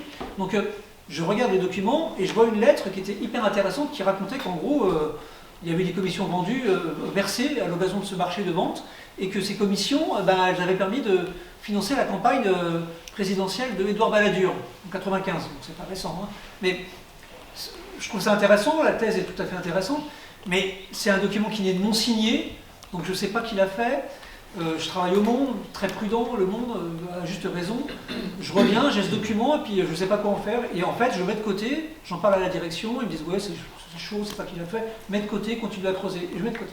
Et Fabrice, à Mediapart, lui, tu peux remonter la suite si tu veux. Oui, mais moi je vois, Gérard fait donc un article sans le fameux document, mais qui révèle en gros qu'il y a une enquête sur une affaire de corruption, etc. Donc déjà, il avait quand même une bonne info, un bon scoop.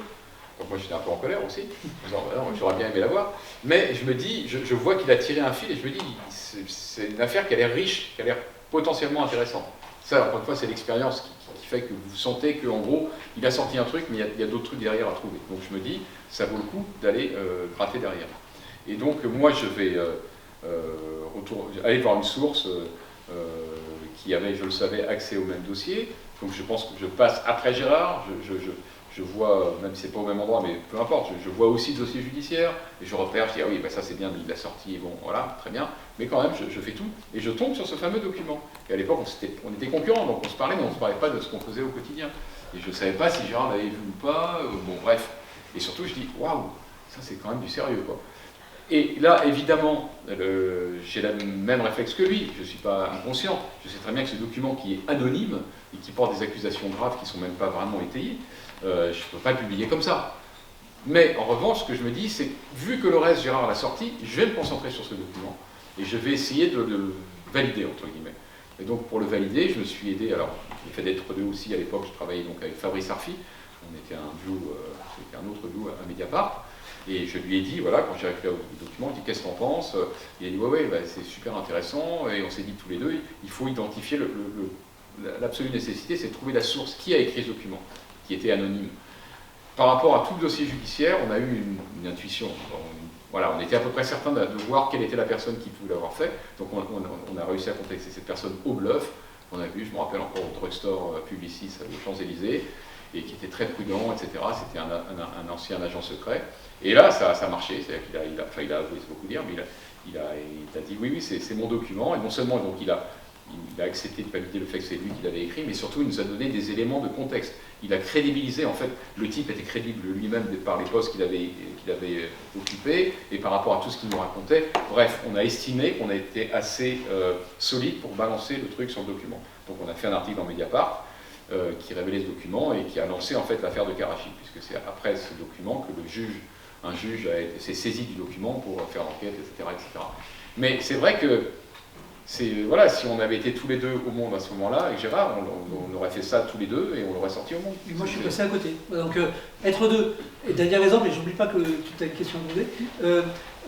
Dernier exemple, je me souviens aussi d'un autre témoin dans une autre affaire de corruption dans une très très grosse entreprise française qui ne voulait pas parler, rappelle-toi. Et on le convainc de venir à Paris, il prend l'avion, on va le chercher avec ma vieille Twingo verte à l'aéroport de Roissy, ou d'Orly, je ne sais plus. On le récupère, ce témoin. Et on le met à l'arrière de la Twingo, Fabrice est avec lui, moi je suis au volant, et on fait 4 ou 5 fois le tour du périphérique parisien, comme ça. Et Fabrice, parce que c'est le seul endroit où on pouvait parler avec lui, il avait très peur. Il avait très peur, et donc là dans la Twingo, il se disait sur le périph', je risque pas d'être écouté, ni suivi. Et donc on fait le tour du périph', et Fabrice a passé une heure sur le périph' parisien à le faire parler, à le convaincre de s'exprimer en son nom propre et de dénoncer une affaire de corruption. C'est devenu une affaire de corruption hyper importante. On a fait la une du Monde avec ça, mais si on n'avait pas été deux, on n'aurait jamais réussi. Voilà, donc ça sert à ça aussi. Je réponds à ta question? Oui, mais du coup je reviens sur vos techniques d'interview. Comment, du coup vous étiez en train d'y répondre un peu, mais comment vous arrivez à convaincre les gens de vous donner des informations et comment vous arrivez à avoir des conversations SMS, parce qu'il y a plein de gens que vous interviewez qui ont des postes qui impliquent une certaine confidentialité, mais malgré tout vous arrivez à les faire rentrer dans votre jeu, mais vous avez quel comportement dans ce cas? Oui, alors il faut faire un distinguo hyper important. dans ce que tu dis, c'est que tu as ce qu'on appelle donc les interviews, les entretiens, où tu vas voir quelqu'un, j'allais dire en général officiellement, et tu vas l'interviewer, tu vas mettre ton enregistreur, il est d'accord pour parler, ou elle est d'accord pour parler, et ce propos sera retranscrit dans un livre ou dans un journal. Ça, c'est un premier truc. Mais à ne pas confondre avec les sources, on va dire, qui sont là et qui ne sont pas censées, elles, apparaître, dont tu ne publieras jamais les propos, du moins sauf si elles le souhaitent, mais en général elles ne le souhaitent pas, et qui sont des personnes qui détiennent des informations. C'est-à-dire que l'intérêt que tu as de voir ces personnes, c'est de recueillir leurs informations, les protéger, leur anonymat, on s'en fiche, on ne veut pas savoir qui c'est, on recueille l'information. Typiquement, un document qu'on te donne, confidentiel, etc. Ça n'a rien à voir, on va dire, comme démarche, avec la démarche de faire parler quelqu'un qui va s'exprimer. Donc, dans un cas, la technique, entre guillemets, c'est simple. Tu es face à une personne que tu veux faire parler, avec qui tu vas interviewer. La clé, c'est qu'est-ce que j'aimerais que cette personne me dise dans l'idéal. Voilà. C'est quelque chose que très souvent les journalistes oublient. Et c'est fascinant de voir, même au plus haut niveau, même des journalistes de télévision expérimentés ou de presse écrite, etc., qui trop souvent ont l'impression qu'ils ont décroché l'interview d'une personnalité importante, et donc c'est bon. C'est bon parce que j'ai le Premier ministre, je ne sais pas qui, donc de toute façon, en gros, c'est gagné, quoi. On était un peu comme ça avec Hollande au début, nous-mêmes. Hein, on balaye devant notre porte, on s'est dit, on a le président de la République, donc c'est génial. Quoi qu'il dise, c'est passionnant. Ben non, en fait.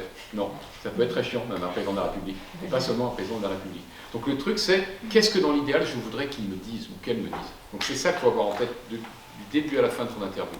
Donc ça, c'est la technique, on va dire, pour l'interview. Avec les sources, évidemment, c'est très différent. Les sources, tu dois jouer sur deux registres. Un, convaincre cette personne qui, normalement, n'en a a priori pas le droit de te confier l'information dont tu as besoin. Et deux, la rassurer, mais tout le temps, sur le fait qu'elle ne risque rien, que tu la protégeras toujours, tu conserveras toujours son anonymat, etc. Tu vois, donc psychologiquement, on est dans deux... Il y a des points communs, c'est humain, en fait, c'est ça qui est passionnant. C'est humain, tu es sur la matière humaine, tu es dans le contact, comment tu gagnes la confiance des personnes, mais tu vois bien que tu agisses de deux façons différentes parce que tu ne cherches pas la même chose. Dans un cas, tu cherches des phrases fortes, et dans l'autre, tu cherches des infos, ce qui est très différent. Une petite technique au passage, qu'on utilise beaucoup et qu'on n'a pas utilisé, on s'en est mordu les doigts avec Fabrice, c'est on prend quasiment plus de notes en fait. On en prend encore un peu, mais quasiment plus de notes. Ce qu'on fait, c'est qu'on enregistre systématiquement nos interviews. On va devant, qui que ce soit, hein, du président au professeur de médecine, au médecin basique, on enregistre l'interview. On leur dit au départ, écoutez, on enregistre parce que c'est beaucoup plus simple. On leur demande même pas si vous êtes d'accord, on leur dit on enregistre. S'ils nous disent non, je ne veux pas, bah, on n'enregistre pas, et voilà. Mais en général, ils disent oui. Et donc, ça te permet, c'est tout bête, de regarder les yeux dans les yeux les gens. Et quand tu regardes les gens les yeux dans les yeux, tu t'aperçois qu'en fait, il y a un rapport qui se crée. Ça peut être un rapport peu sympathique, mais c'est souvent un rapport, en tout cas, qui existe. Et là, tu rentres dans la psychologie, etc. Et tu rentres dans le jeu une sorte de séduction, mais surtout, tu sais ce que tu veux obtenir d'elle. Elle veut te parler, mais elle ne veut pas trop te dire les choses, tu es dans un rapport. Quoi. Et ça te permet de le faire, et ensuite, tu as tout enregistré, donc c'est très simple, tu retranscris, et tu es certain que ce que tu vas retranscrire, ce sera la parole donnée, précise, de la personne en face de toi. Donc ça, c'est un truc qu'on fait systématiquement. Ouais, alors, il y a plein d'avantages à faire ça. Hein. Le premier, c'est comme disait Gérard, c'est que on sait tous, si quelqu'un nous parle et qu'on prend des notes, même si on va vite, même en sténo, donc je prends des notes pour répercuter tout ce que cette personne dit. C'est compliqué de faire ça, d'être concentré, qu'est-ce qu'il dit, est-ce que je recopie bien, etc. Et d'anticiper déjà la prochaine question. Bah non, et donc on va être beaucoup moins bon. Donc déjà, tu as ça. Ensuite, c'est protecteur pour la personne elle-même. C'est comme ça qu'il faut convaincre les gens d'ailleurs d'accepter. Certains hésitent un peu. Moi je dis toujours, mais attendez, ça va être une preuve qu'on ne va pas déformer vos propos. On sait très bien qu'aujourd'hui, parfois les journalistes, pas forcément volontairement, pas méchamment, mais transforment un peu les propos parce qu'ils ont pris les notes rapidement et que ça ne correspond pas exactement à ce qu'on veut dire. Et parfois ça fait des choses très très désagréables. Ça nous est arrivé nous-mêmes en donnant des interviews, parce que maintenant on donne des interviews aussi. Et parfois on se dit waouh, c'est bizarre, j'ai quand même pas du tout dit ça, quoi. Mais bon, voilà. Donc si on enregistre, si la personne se retourne en disant mais non, j'ai jamais dit ça, ben si, regardez, j'ai l'enregistrement. Donc c'est protecteur pour la personne, parce que ça veut dire qu'on ne déformera pas vos propos, et c'est protecteur pour vous, parce que si la personne, et ça nous est arrivé, vient à dire mais non, mais j'ai jamais dit ça, monsieur Davé, l'homme, c'est complètement fou, ah bah oui, on va vous sortir enregistrement. Voilà, et ça calme tout le monde. Ça nous est arrivé avec Dominique de Villepin, qu'on avait interviewé, qui avait été sur Europe 1 pour dire mais non, j'ai jamais dit ce qu'on me font dire sur Nicolas Sarkozy. Donc on a fait savoir aux agences de presse, etc., qu'on avait tout à fait l'enregistrement, tout à fait disponible, et qu'il avait dit ça au mot près, et Villepin n'a plus jamais démenti. Voilà. Après, moi j'ai vécu, on parlait tout à l'heure du fait de ne pas avoir été deux, ce qui aurait aidé Gérard pour Karachi. Moi, quelques temps plus tard, je suis toujours à Mediapart, je travaille sur l'affaire Bettencourt, etc. Je l'ai faite au téléphone, cette interview. Je l'avais déjà rencontré une première fois. Mais surtout, je ne l'ai pas enregistrée. Je n'avais pas de matériel, je ne l'ai pas enregistrée. Et donc, bon, tout ce qu'elle m'a dit, je sais que c'est exactement ce qu'elle m'a dit, hein, j'ai aucun doute là-dessus. L'interview sort dans Mediapart. Alors, en plus, à l'époque, j'étais en duo avec Fabrice Arfi. Et Fabrice Arfi, à l'époque, habitait à Lyon. Moi, j'étais à Paris, donc c'est moi qui l'ai fait tout seul, en fait. Donc, j'étais vraiment seul. L'interview est balancée dans demain matin sur Mediapart, donc ça fait un scandale, évidemment. Sarkozy mis en cause, il était président de la République à l'époque. On l'accusait quand même d'avoir dépouillé une vieille dame pour son confort de vie. C'était voyant, quoi. Et ce qui s'est passé, c'est que, je passe les détails, mais le procureur en charge de l'histoire était un proche de Sarkozy. Il a fait la guerre, il a fait la chasse à cette comptable. Et en gros, ils l'ont un peu forcé à revenir sur ses propos. Ce qu'elle a fait partiellement en tous les cas, mais en tous les cas, elle a eu une phrase notamment. Tout ça, c'est une romance de Mediapart. Donc c'était terrible pour moi. C'était terrible parce que j'avais aucune preuve. Parce qu'évidemment, j'en ai pris plein la tête en disant, vous voyez, Mediapart a inventé. Et moi, qu'est-ce que j'avais? J'avais juste mes notes, mais ça valait rien. Ça ne valait rien. Et combien de fois je me suis dit, mais quel imbécile, quoi. Non seulement j'ai été trop vite, mais à la limite que j'aille vite, mais que j'enregistre. Si j'avais enregistré, j'aurais calmé la polémique immédiatement. Là, tout ce qui a tombé sur la comptable, en disant, mais c'est elle qui a dit ça, voilà, elle a dit ça, elle avait des raisons de le dire. Donc, on a rétabli après, Gérard m'avait filé un coup de main, etc. On a rétabli parce que, pour l'essentiel, elle n'avait pas renié ses propos, mais en tout cas, sur certains aspects, elle était revenue en arrière par peur des conséquences. Et donc là, ça a été l'administration de la preuve, mais définitive, que plus jamais, surtout sur des dossiers sensibles, plus jamais être seul, alors il y avait tout, être seul, précipitation, et ne pas enregistrer. Voilà. Donc la morale de l'histoire, c'est vos entretiens, vraiment enregistrez-les, avec l'accord de la personne, mais voilà, vous leur dites, j'enregistre, et puis ça passe très bien. Quand c'est sensible, si vous êtes deux, c'est mieux, et attention à aller trop vite, à ne pas aller trop vite. Parfois, il vaut mieux, c'est vrai, il vaut mieux prendre le risque de manquer un scoop, plutôt que de publier une fausse information, parce que manquer un scoop, ça ne vous portera pas préjudice. Avoir ce qu'on appelle une casserole dans le métier, ça vous poursuit longtemps ensuite. Après, il y a un gros souci qui se pose quand même, c'est qu'on enregistre nos interviews sur notre téléphone portable, et sur lequel on a aussi tout notre carnet d'adresses. Et donc, du coup, si on perd ça, on est mort. Quoi. Fabrice, il se l'est fait voler une fois dans un concert, c'était chaud quand même. Hein, c'était chaud. Mais bon, on a pu tout supprimer. Ouais, j'ai fait intervenir, involontairement, les services de l'État, parce que quand j'ai déposé plainte au commissariat de police, ils m'ont demandé s'il y avait des choses sensibles, etc. Alors, moi, j'ai juste les téléphones perso de Macron, Hollande, Sarkozy, et oh là là, bon, attendez, je vais refaire. Donc ça a été très vite, ils ont même arrêté les coupables, ce qui est assez rare. J'ai pas retrouvé mon téléphone, mais ils ont arrêté les coupables. Et surtout, toutes les données ont été effacées rapidement. Bon, et par ailleurs, il y a quand même des choses, beaucoup, qu'on met on recopie et qu'on met à l'abri. Mais parfois, on le met tellement à l'abri, c'est le problème, c'est qu'on ne sait plus où on l'a mis à l'abri. Ça, c'est arrivé aussi. Et tous les petits trucs qu'on vous dit là, en fait, c'est des affaires d'État sur lesquelles on a travaillé ces dernières années, mais c'est applicable au quotidien, dans toutes les petites enquêtes que vous ferez, dans vos stages à venir, pour les premières années, dans vos boulots, pour les secondes années. C'est applicable constamment, quoi. C'est des petites techniques, des petites astuces qui vous feront gagner du temps, en fait, dans votre travail au quotidien. Ouais. Justement, par rapport au téléphone, est-ce que vous mettez à disposition quand même des protections et des mesures pour protéger ces données-là, sachant qu'aujourd'hui, on a tous ce réflexe de mettre sur notre téléphone, sur nos ordi, mais c'est des choses qui sont très facilement piratables. Est-ce que du coup, vous mettez en place des choses pour protéger les infos? Vous ne faites pas encore? Maintenant, on le fait. On l'a pas fait assez à une époque, quoi. À l'époque de l'affaire Bettencourt, par exemple, il y a 10 ans, moi j'ai été mis sur écoute, mon téléphone a été mis sur écoute pour identifier mes sources. Donc ils ont mis mon téléphone sur écoute, c'était un procureur qui l'a fait, les services secrets l'ont fait aussi. Et du coup j'étais obligé de déposer plainte, mais ça va loin parce qu'ils m'ont mis sur écoute, mais ils ont identifié aussi le numéro de téléphone dont j'étais responsable, peut-être celui de ma fille. Et donc ils ont fait tout l'entourage des copines et des copains de ma fille, bien sûr. Donc ils se sont demandé par exemple pourquoi j'étais en relation avec une certaine Linda, alors qu'en fait je ne connaissais pas Linda, c'était une copine de Lisa. Donc, ils ont fait aussi le numéro de téléphone de ma femme, du coup. Bref, j'ai pas pris assez de précautions en fait. Et donc maintenant, je fais beaucoup plus attention. C'est-à-dire que quand c'est une conversation touchy, on passe par Signal ou même WhatsApp, hein, c'est sécurisé au niveau Internet. On ne s'envoie aucun document par mail ou même par ces biais-là. Ouais. On se donne ça de main à main. Mais en même temps, je serais tenté de dire qu'il n'y a pas de protection absolue.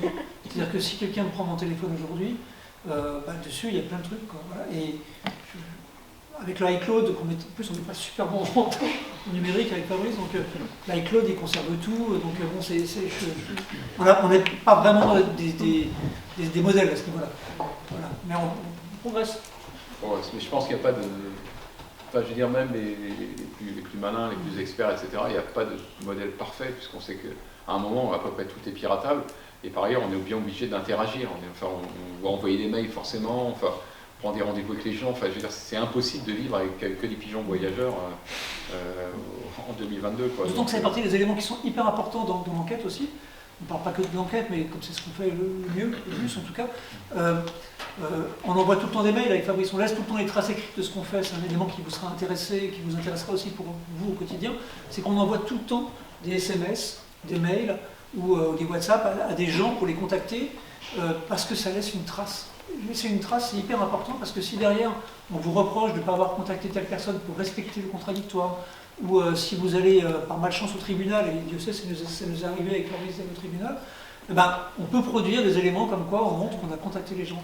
Bon, et du coup on le garde sur le téléphone. Donc c'est pas toujours évident de trouver la bonne façon de faire, mais je préfère garder des traces en général. Ouais, c'est mieux. Je sais que par rapport à ça, je sais parce que j'ai vu il n'y a pas longtemps un documentaire sur Arte qui s'appelle Sous les radars, disparaître, un truc comme ça. Ouais. Bref, qui est sur justement des personnes qui choisissent de disparaître numériquement. Ouais. Et en fait, j'ai découvert, je n'avais pas trop entendu parler, mais vaguement, qu'il y a vraiment il y a des personnes qui ont créé tout ce qu'on fait sur Internet, les mails, les docs, les clouds, ils ont créé des versions alternatives sécurisées qui n'appartiennent pas aux GAFAM et qui permettent à des personnes qui ont besoin pour X raisons politiques de continuer à utiliser les outils numériques qui sont, vous l'avez dit, aujourd'hui on ne peut plus faire ça, ça permet de laisser des traces, pour plein de raisons. Ça on l'a fait, on a un mec au monde qui nous a aidé à le faire, on l'a fait, mais on a sécurisé et crypté sur je sais plus sur quoi d'ailleurs, on a des entretiens qui étaient hyper chauds, hyper touchy, et en fait j'ai juste oublié le mot de passe.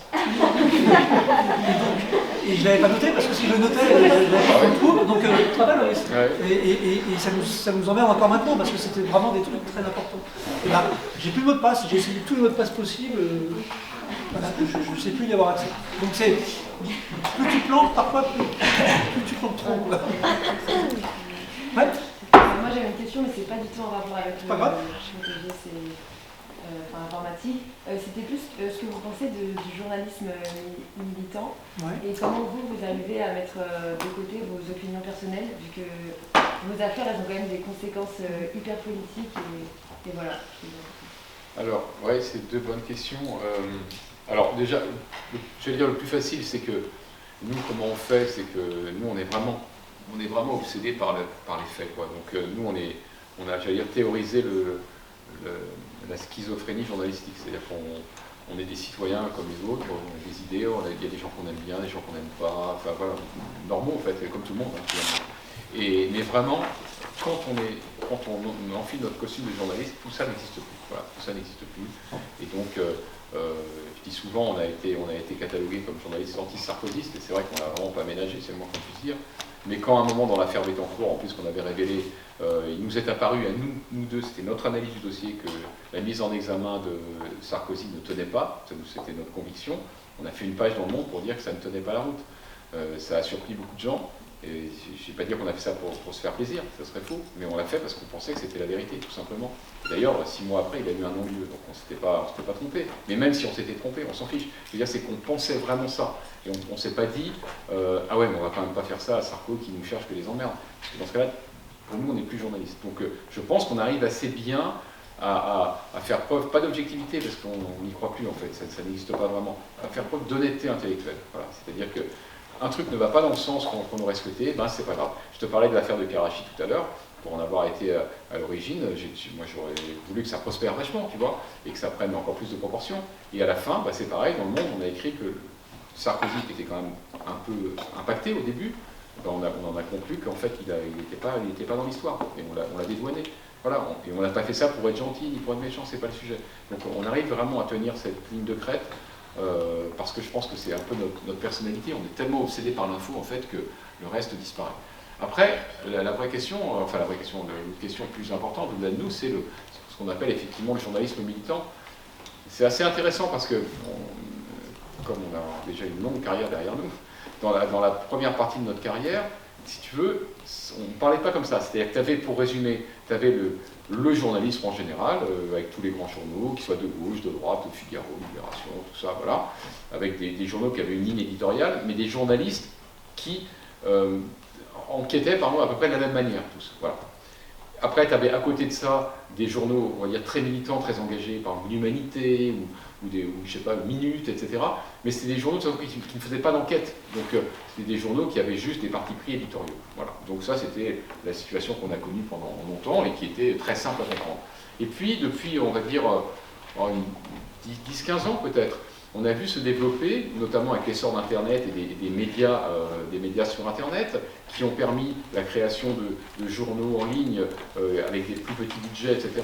On a vu apparaître d'autres formes de journalisme, et aussi de manière audiovisuelle, etc. Avec des journalistes qui s'engagent plus personnellement, qui revendiquent un regard justement subjectif, en disant en gros l'objectivité c'est hypocrite donc autant y aller, qui décident volontairement de dire nous on va taper entre guillemets là-dessus, nous on va défendre cette cause, etc. Et très sincèrement, si je suis tout à fait honnête, je te dirais que personnellement, par rapport à tout ce que j'ai vécu, mais parce que je suis le produit d'une autre époque, hein, tout simplement, ça ne me plaît pas. Quand je dis ça, ça ne me dérange pas que les gens le fassent, mais moi j'ai pas envie de faire ça. Je ne me reconnais pas là-dedans, c'est pas mes canons, c'est pas ma façon de penser. Mais je suis assez lucide pour dire que le journalisme, ça évolue.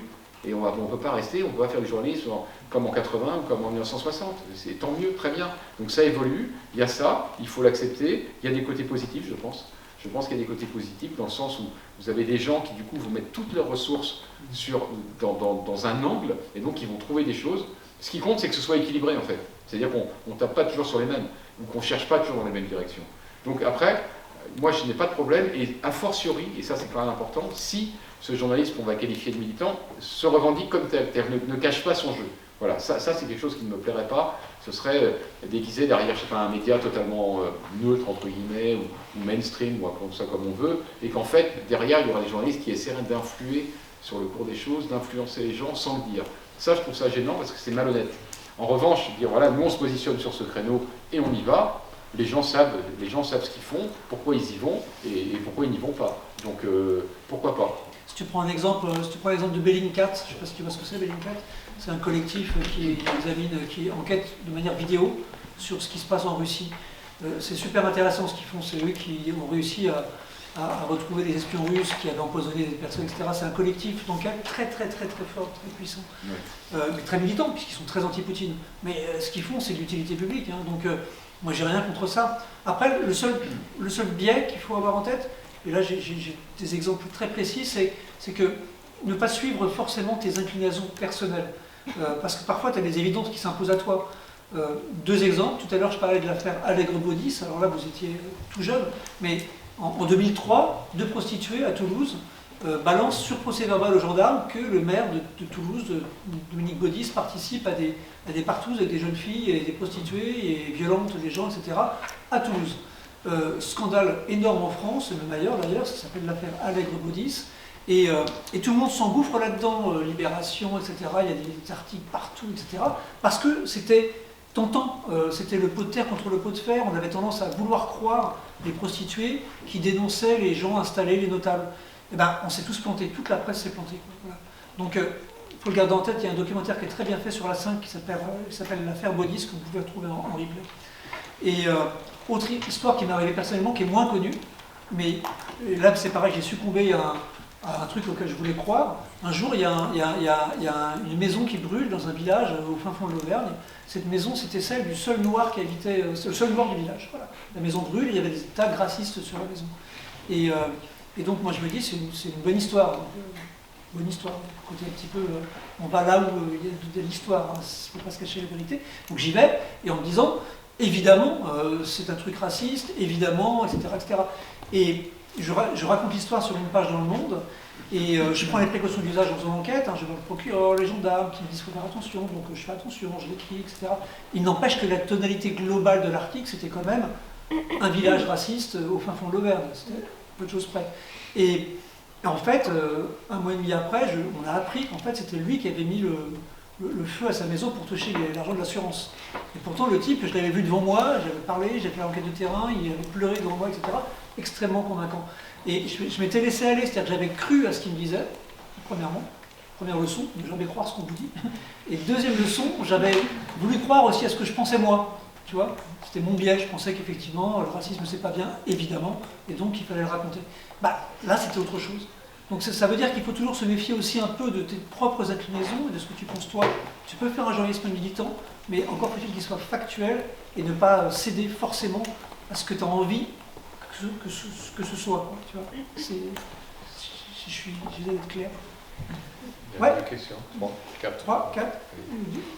Diana ? Ouais, quand vous parlez de vos enquêtes, moi je ne peux pas m'empêcher de penser aux conséquences, à l'impact de ces enquêtes, et j'imagine que vous avez dû subir des pressions, des menaces, tout ça. Est-ce qu'un jour vous vous êtes dit, ok, là le scoop est peut-être trop gros, là c'est un peu trop dangereux, on va pas se lancer là-dedans. Donc carrément vous vous êtes dit, là c'est un peu trop dangereux, je veux arrêter l'enquête ou faire un truc un peu plus calme, quoi. Bah, alors, comment dire, sur la fin peut-être, mais globalement non. Globalement c'est plutôt l'inverse, pour être honnête, ça c'est notre tempérament. Plus c'est gros, plus c'est dangereux, plus ça nous excite. Donc c'est comme ça. Et je pense que tu ne peux pas faire ce métier-là si tu n'as pas cette mentalité. Et oui, on a eu des pressions, des menaces, on a été sous protection policière, on a été espionné, suivi, tout ce que tu veux, tu peux choisir. Mais d'abord, on ne se plaint pas parce qu'on pense que ça fait partie du métier. Si tu ne veux pas subir ça, il faut faire autre chose. Donc voilà, on assume. Et non, on ne s'est pas dit, oh là là, c'est dangereux, donc on va arrêter. Non, non, c'est plutôt l'inverse, encore une fois. C'est le côté en plus un peu peut-être de con qu'on peut avoir. Si on nous dit de ne pas regarder à tel endroit, on a envie de regarder à cet endroit. Et je pense que c'est la seule façon d'y arriver. Non, la seule chose, pour être honnête... Après, on relativise beaucoup, c'est-à-dire que ouais. On voit bien comment ça se passe à l'étranger. Tu peux enquêter, travailler en France. Tu risques pas ta vie en règle générale. Hein. Oui, mais ce que je veux dire, c'est qu'au-delà, moi je parle même pas de ça, parce que moi c'est même pas, je me sens pas en danger de mort.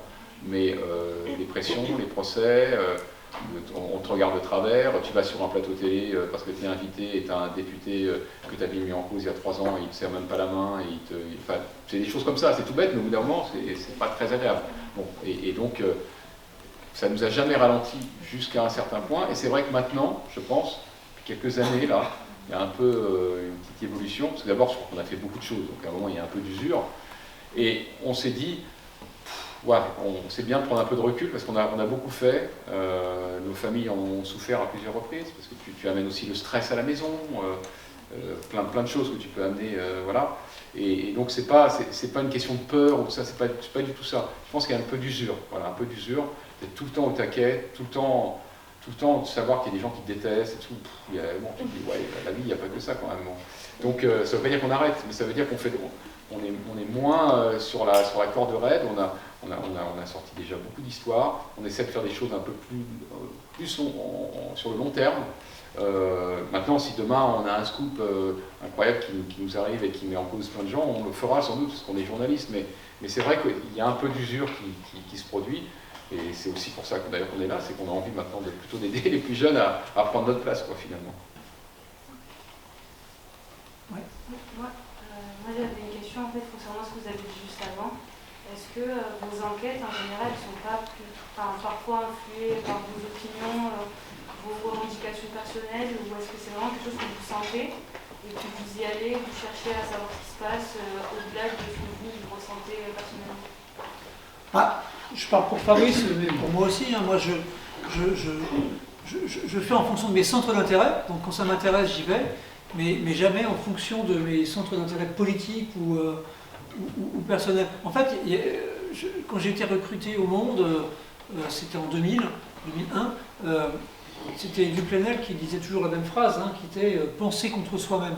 Voilà, il faut penser contre soi-même. Bah, je suis assez d'accord avec ça et j'essaie de l'appliquer, c'est-à-dire que ce que je peux penser à titre personnel, comme citoyen ou autre, comme le dit Fabrice tout à l'heure, je suis schizophrène, il y a des trucs, il y a des gens que j'aime bien, d'autres que j'aime pas, etc. Mais ça rentre pas en ligne de compte. Je pense que j'essaie d'être honnête vis-à-vis des faits. Voilà. Et ce qui peut parfois, par exemple, ça nous a amené à faire des enquêtes sur des gens qu'on apprécie et pour qui ça se passe mal à l'arrivée après une enquête. Il y a des gens qui ont été virés à cause de nous, qui ont eu des vies très compliquées à cause de nous. Le président Hollande, il ne s'est pas représenté en grande partie, d'après les enquêtes qu'on a pu avoir, après notre livre. Pourtant, c'est quelqu'un qui est parfaitement appréciable sur le plan humain. Bon, c'est les choses, si tu veux, on ne calcule pas en fonction de ça. On calcule en fonction de l'intérêt général et de l'intérêt public.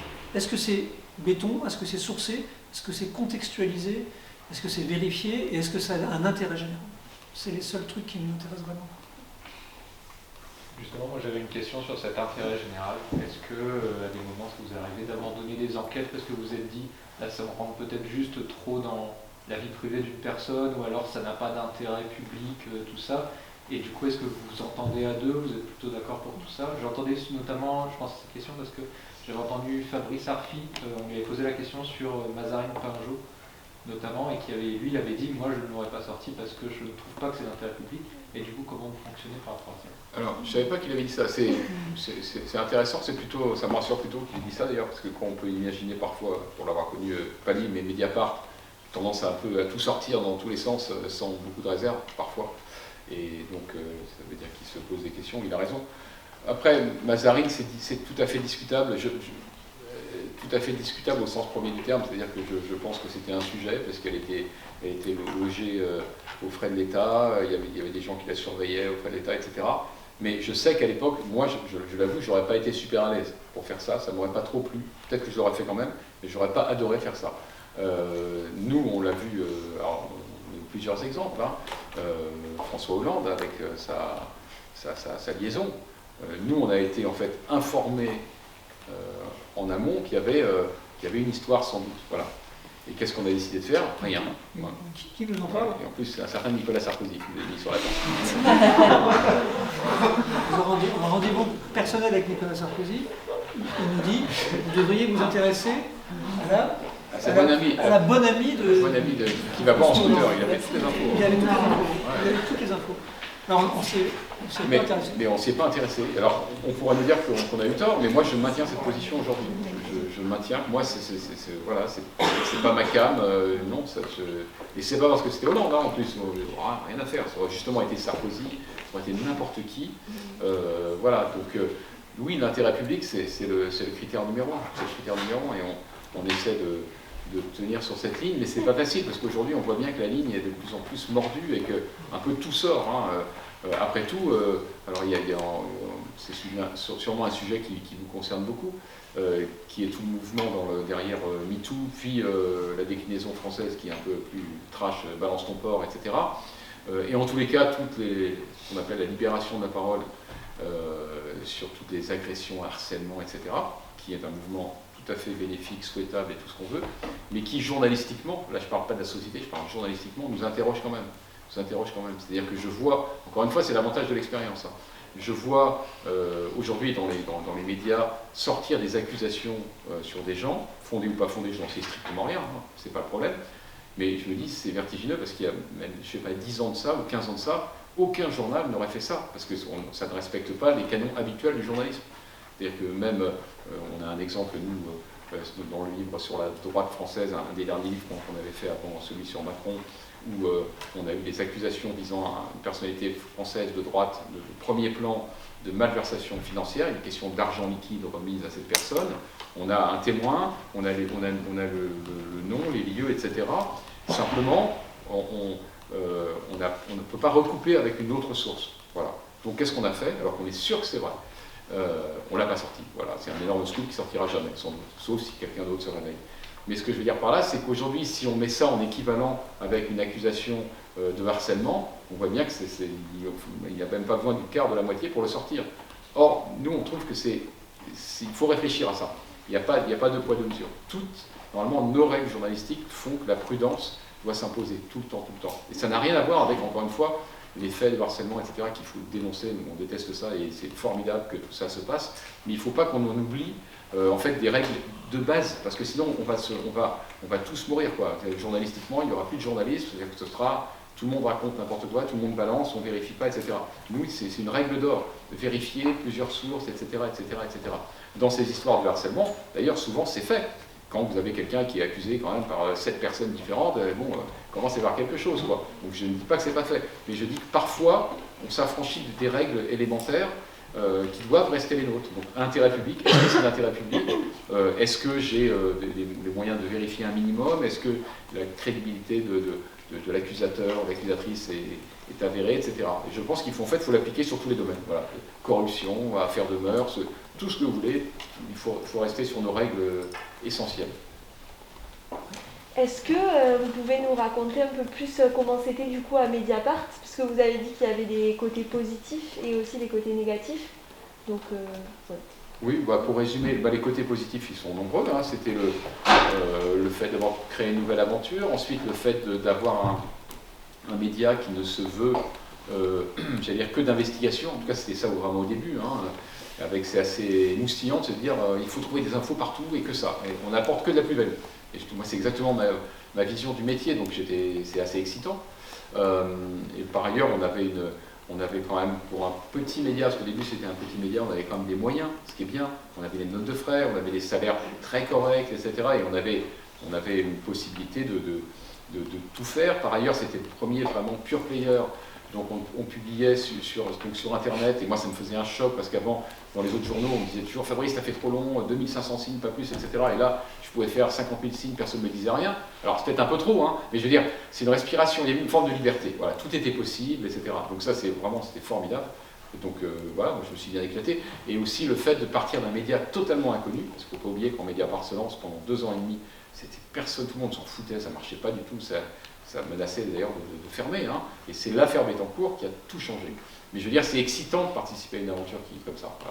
Voilà. Voilà. Et après, donc, pour moi, l'inconvénient, c'était qu'au fil des ans, le prisme politique voulu par Plenel s'est de plus en plus imposé à la rédaction, et que moi, j'étais pas à l'aise. Et encore une fois, je veux dire, je le respecte, en fait. J'ai aucun problème, zéro souci. Et il a sans doute raison de créer ce média, de faire évoluer dans ce sens. D'ailleurs, ça marche, hein, commercialement. Il n'y a aucun problème. Mais moi, c'est pas ma façon de voir le journalisme. Voilà, personnellement, c'est pas là où je suis à l'aise. Je n'aime pas l'idée d'être identifié à un parti ou un mouvement ou à une école de pensée.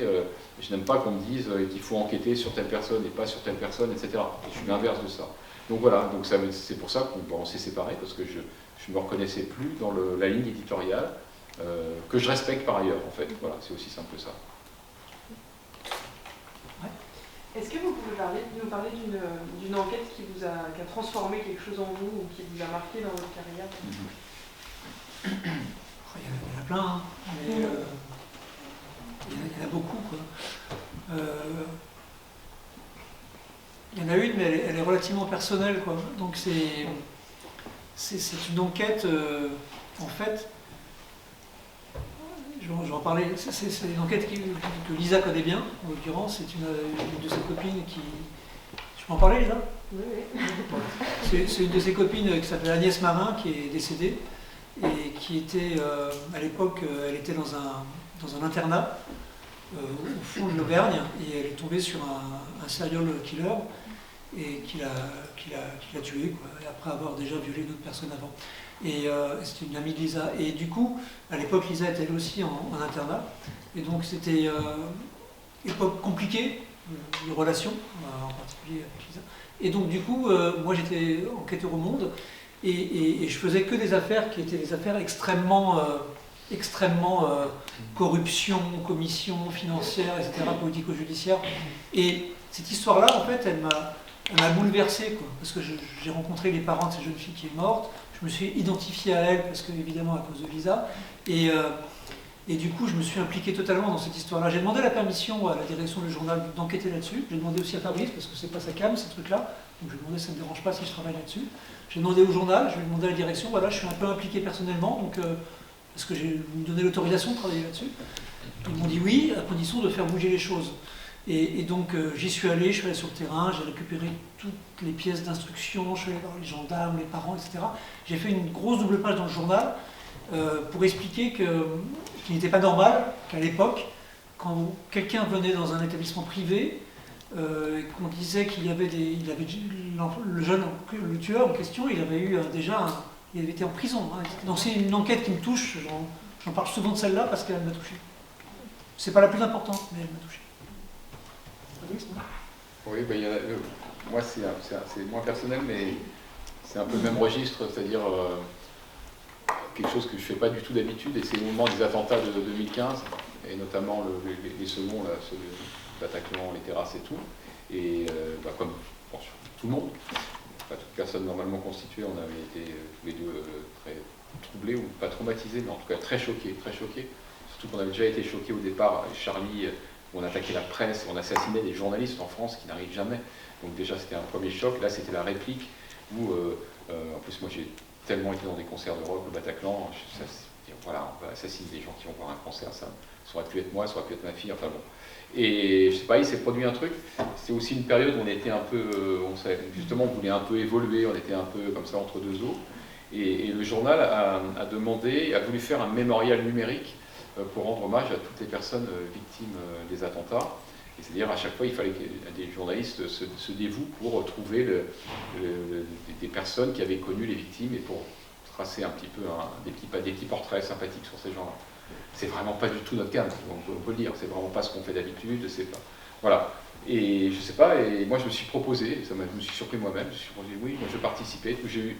On parlait tout à l'heure du rôle schizophrénique du journaliste, là je l'avais enlevé, là, c'est-à-dire que là c'était vraiment l'homme, l'être humain, qui se disait il faut que je fasse quelque chose, voilà. Et donc la seule façon que j'ai trouvée c'est ça. Et donc je me suis notamment mis sur quelques portraits, donc, notamment une jeune femme qui s'appelait Claire Camax, qui a été assassinée au Bataclan. J'ai retrouvé son... Parce qu'après c'est un petit peu d'enquête, parce qu'il faut trouver quand même, et c'est pas drôle à faire, les proches de ces gens-là. Et donc j'ai retrouvé son mari, qui lui était en haut dans les balcons, et comme il n'aimait pas aller dans la fosse, c'est ce qui l'a sauvé. Mais d'un autre côté, sa femme, elle s'est fait assassiner. Puis des jeunes, d'une trentaine d'années, et qui restent avec deux enfants en bas âge. Et ça m'a donc c'était un petit portrait, hein, voilà, mais ça m'a beaucoup troublé, à tel point, donc, ce qui ne me serait jamais arrivé avant, c'est que, du coup, le survivant, là, Laurent Camax, c'est devenu un ami, et je l'invite régulièrement à la maison, et je me sens un peu comme un devoir de protection, enfin, je sais pas, il y a un truc qui est un peu atypique et bizarre, et donc on se voit et régulièrement, je suis un peu son grand frère. Donc là, j'ai complètement quitté, honnêtement, mon rôle de journaliste. Je ne le regrette pas, parce que je pense qu'il n'y a pas de préjudice, mais voilà, parfois, vous avez des choses, comme quoi on a des failles quand même. Puis les choses changent, je rebondis sur ça. Avec Fabrice, en 95, on était au Parisien, il y a un attentat qui se déroule au métro Saint-Michel, et c'était un mardi, je crois, hein, on quitte, on sortait du foot, parce que le mardi midi, on joue au foot. Bon, on sort du foot, attentat au métro Saint-Michel, plusieurs morts, pas mal de blessés, et le journal nous envoie là-bas, on va sur le terrain, il y a un cordon de policiers qui entoure évidemment le lieu de l'attentat. Là, je vous disais tout à l'heure qu'on est sur le terrain, on se dépasse, on apprend à se dépasser. Avec Fabrice, on trouve le moyen, sans même se concerter, chacun d'un côté, de franchir le cordon policier. Alors je ne sais pas comment tu as fait toi, moi je me suis caché sous une voiture. Ouais. J'ai sorti ma carte de presse, j'ai bluffé, parce qu'à l'époque la carte de presse avec bleu blanc rouge, j'étais gros, ça ressemblait un peu à la carte de flic. J'ai pris l'air très assuré, en plus j'avais un look un peu tout en civil. J'ai vu un CRS, j'ai fait hop comme ça, et je suis passé sans lui laisser le choix. Oui, parce que ça, moi je passe sous une voiture. On se retrouve tous les deux sur le lieu de l'attentat, et là c'était une image terrible, hein, vraiment, et là, on était jeunes journalistes, on était à fond, vraiment à fond. Et donc on se retrouve dans un café où il y avait tous les blessés qui arrivaient, etc. Et on rentre avec Fabrice, on n'avait rien à foutre là, et les infirmières nous mettent un truc autour du cou en nous identifiant comme des blessés, éventuellement. On s'assoit et on regarde ce qui se passe, on le décrit, on le note et on fait un reportage pour le lendemain. Donc objectivement, on était à fond. Est-ce que je le ferai aujourd'hui? Je pense pas. parce que la question s'est posée ensuite en 2015, justement, c'est-à-dire 20 ans après. Hein, et attentat en bas de chez nous, c'est-à-dire en bas de chez moi, hein, à la belle équipe, 20 morts. Et je vais sur le terrain avant tout le monde, c'est-à-dire qu'il y avait personne n'était là, quoi. Et je vois les morts devant moi, etc. Il y a 20 ans, peut-être que j'aurais filmé avec mon téléphone, que j'aurais pris des photos, etc. J'étais incapable de le faire. C'est-à-dire que j'étais pétrifié devant ça, j'ai tant bien que mal essayé d'aider un petit peu, puis après je suis parti quand les sauveteurs sont arrivés. Et j'ai pas fait grand chose si ce n'est appeler le journal pour leur dire il y a eu un attentat en bas de chez moi, à l'équipe, ce qui a donné ensuite une alerte, Le Monde, etc. Attentat dans Paris, etc. Mais objectivement, j'étais incapable de filmer, de prendre des photos, d'interviewer les gens. J'étais pétrifié, j'avais qu'une envie, c'est d'essayer d'aider ces gens-là. Donc c'est pour te dire qu'on change avec le temps. On change. Non, c'est pas qu'on s'endurcit, c'est le contraire. Peut-être c'est qu'on devient peut-être un peu plus sensible à ce qui se passe sous nos yeux, etc. Mais c'est ces événements-là, alors tu diras, c'est curieux qu'on se retrouve à 20 ans d'écart sur des scènes d'attentats, mais ça s'est passé comme ça, on était au cœur du truc. Mais je me rappelle aussi, Lisa était là à ce moment-là, elle n'était pas journaliste, elle ne cherchait pas à l'être. Et ben, je me rappelle très bien, j'ai dû l'empêcher d'y aller. Je ne sais pas si tu te souviens, Lisa. J'ai dû l'empêcher d'y aller parce qu'il y avait encore, les mecs étaient encore dans Paris avec l'école Kalachnikov. Je l'ai empêché d'y aller, comme quoi on se découvre aussi sur le terrain, c'est-à-dire qu'elle voulait voir ce qui se passait. Ça, c'est un réflexe de journaliste. Aller voir ce qui se passe, aller voir ce qui se passe. Et je l'ai empêché d'y aller, moi j'y suis allé. Mais pour te dire qu'en fait, sur le terrain, on se découvre soi-même. Et au fil du temps, on change. Juste avant, au début, vous avez parlé du journalisme, ceux qui font des immersions, Ouais. et vous disiez que c'était pas trop votre tasse de thé, alors qu'aujourd'hui, ça se fait de plus en plus. Pourquoi vous, c'est pas trop votre tasse de thé? Bah, alors, non, pour une raison vraiment simple, hein, c'est qu'on a des principes, mais qui sont les principes qu'on nous a appris, hein, c'est pas les nôtres spécialement. Et par rapport au journalisme immersif, c'est juste que normalement, parmi les règles, les bases absolues du journalisme, c'est que normalement, quand tu sollicites quelqu'un, quand tu arrives quelque part, quand tu interviews quelqu'un, quand tu appelles quelqu'un au téléphone, tu dois systématiquement décliner ta qualité et même le média pour lequel tu travailles. C'est la base. Ça figure dans la charte de déontologie. Voilà, Hein. c'est la charte de déontologie. Donc c'est juste ça en fait. Moi, après, c'est pas le reste, j'ai aucun problème, mais je me dis, si on considère que ça, on s'en fout, on met à la poubelle, à quoi ça sert d'avoir une déontologie en fait? Donc c'est juste ça, moi, qui me pose un énorme problème. C'est-à-dire que normalement, on n'est pas censé le faire en fait. Donc après, je suis le premier à dire que toute règle a ses exceptions. Donc je pense que dans certains cas, il n'y a pas d'autre solution, ça peut apporter, il y a plein de cas qui peuvent montrer que... Mais ce que je veux éviter, c'est pour ça qu'on rappelle toujours ça, ce que je voudrais éviter, c'est qu'on passe d'un extrême à l'autre en se disant, bah, de toute façon, comme ils le font, pourquoi pas moi? Et en fait, on peut le faire tout le temps. Bah oui, c'est sûr que c'est plus facile ça revient à espionner les gens. Mais ça, c'est vrai que c'est plus facile. Si on espionne les gens, on aura plus d'infos. Mais sauf qu'on n'est pas des espions, on n'a pas le droit, en fait. Donc voilà, mais je suis le premier à dire qu'il y a des tentatives d'immersion qui sont salutaires. Il y a des fois, il y a des endroits, c'est impossible autrement, c'est juste impossible. Donc qu'est-ce qu'on fait? On ne va pas voir ou on fait une dérogation pour aller voir? Oui, bah, je pense qu'on peut faire une dérogation. Ce qui me choque en fait, c'est que souvent on nous présente du journalisme immersif là où on pourrait faire du journalisme traditionnel, simplement c'est trop fatigant. Ouais, c'est trop compliqué, alors c'est beaucoup mieux d'y arriver déguisé ou en s'en semblant que.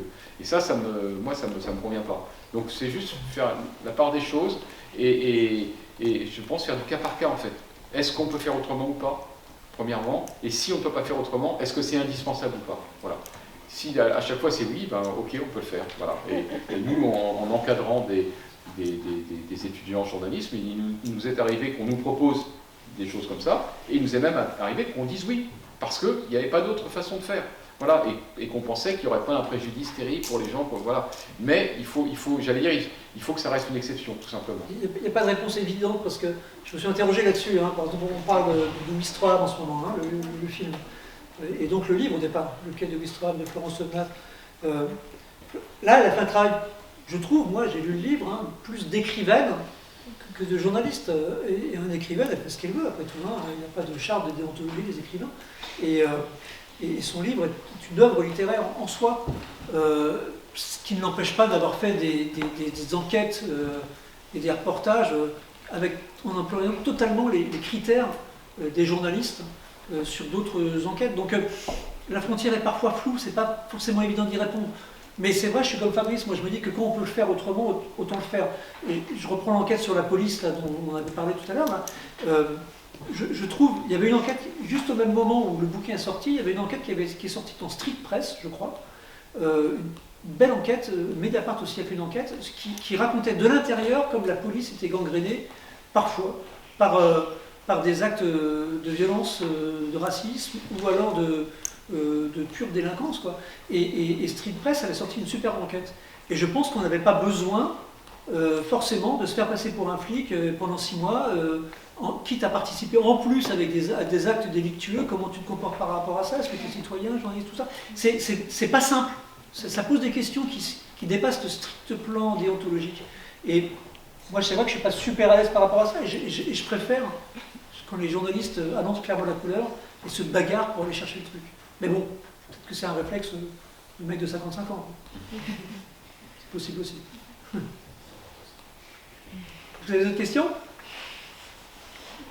Moi, une question un peu plus classique, mais comment vous savez où il faut gratter, où il faut aller voir, où il faut aller voir derrière ce qu'on nous donne, quelles informations et tout, quelle voix va donner quelque chose ensuite?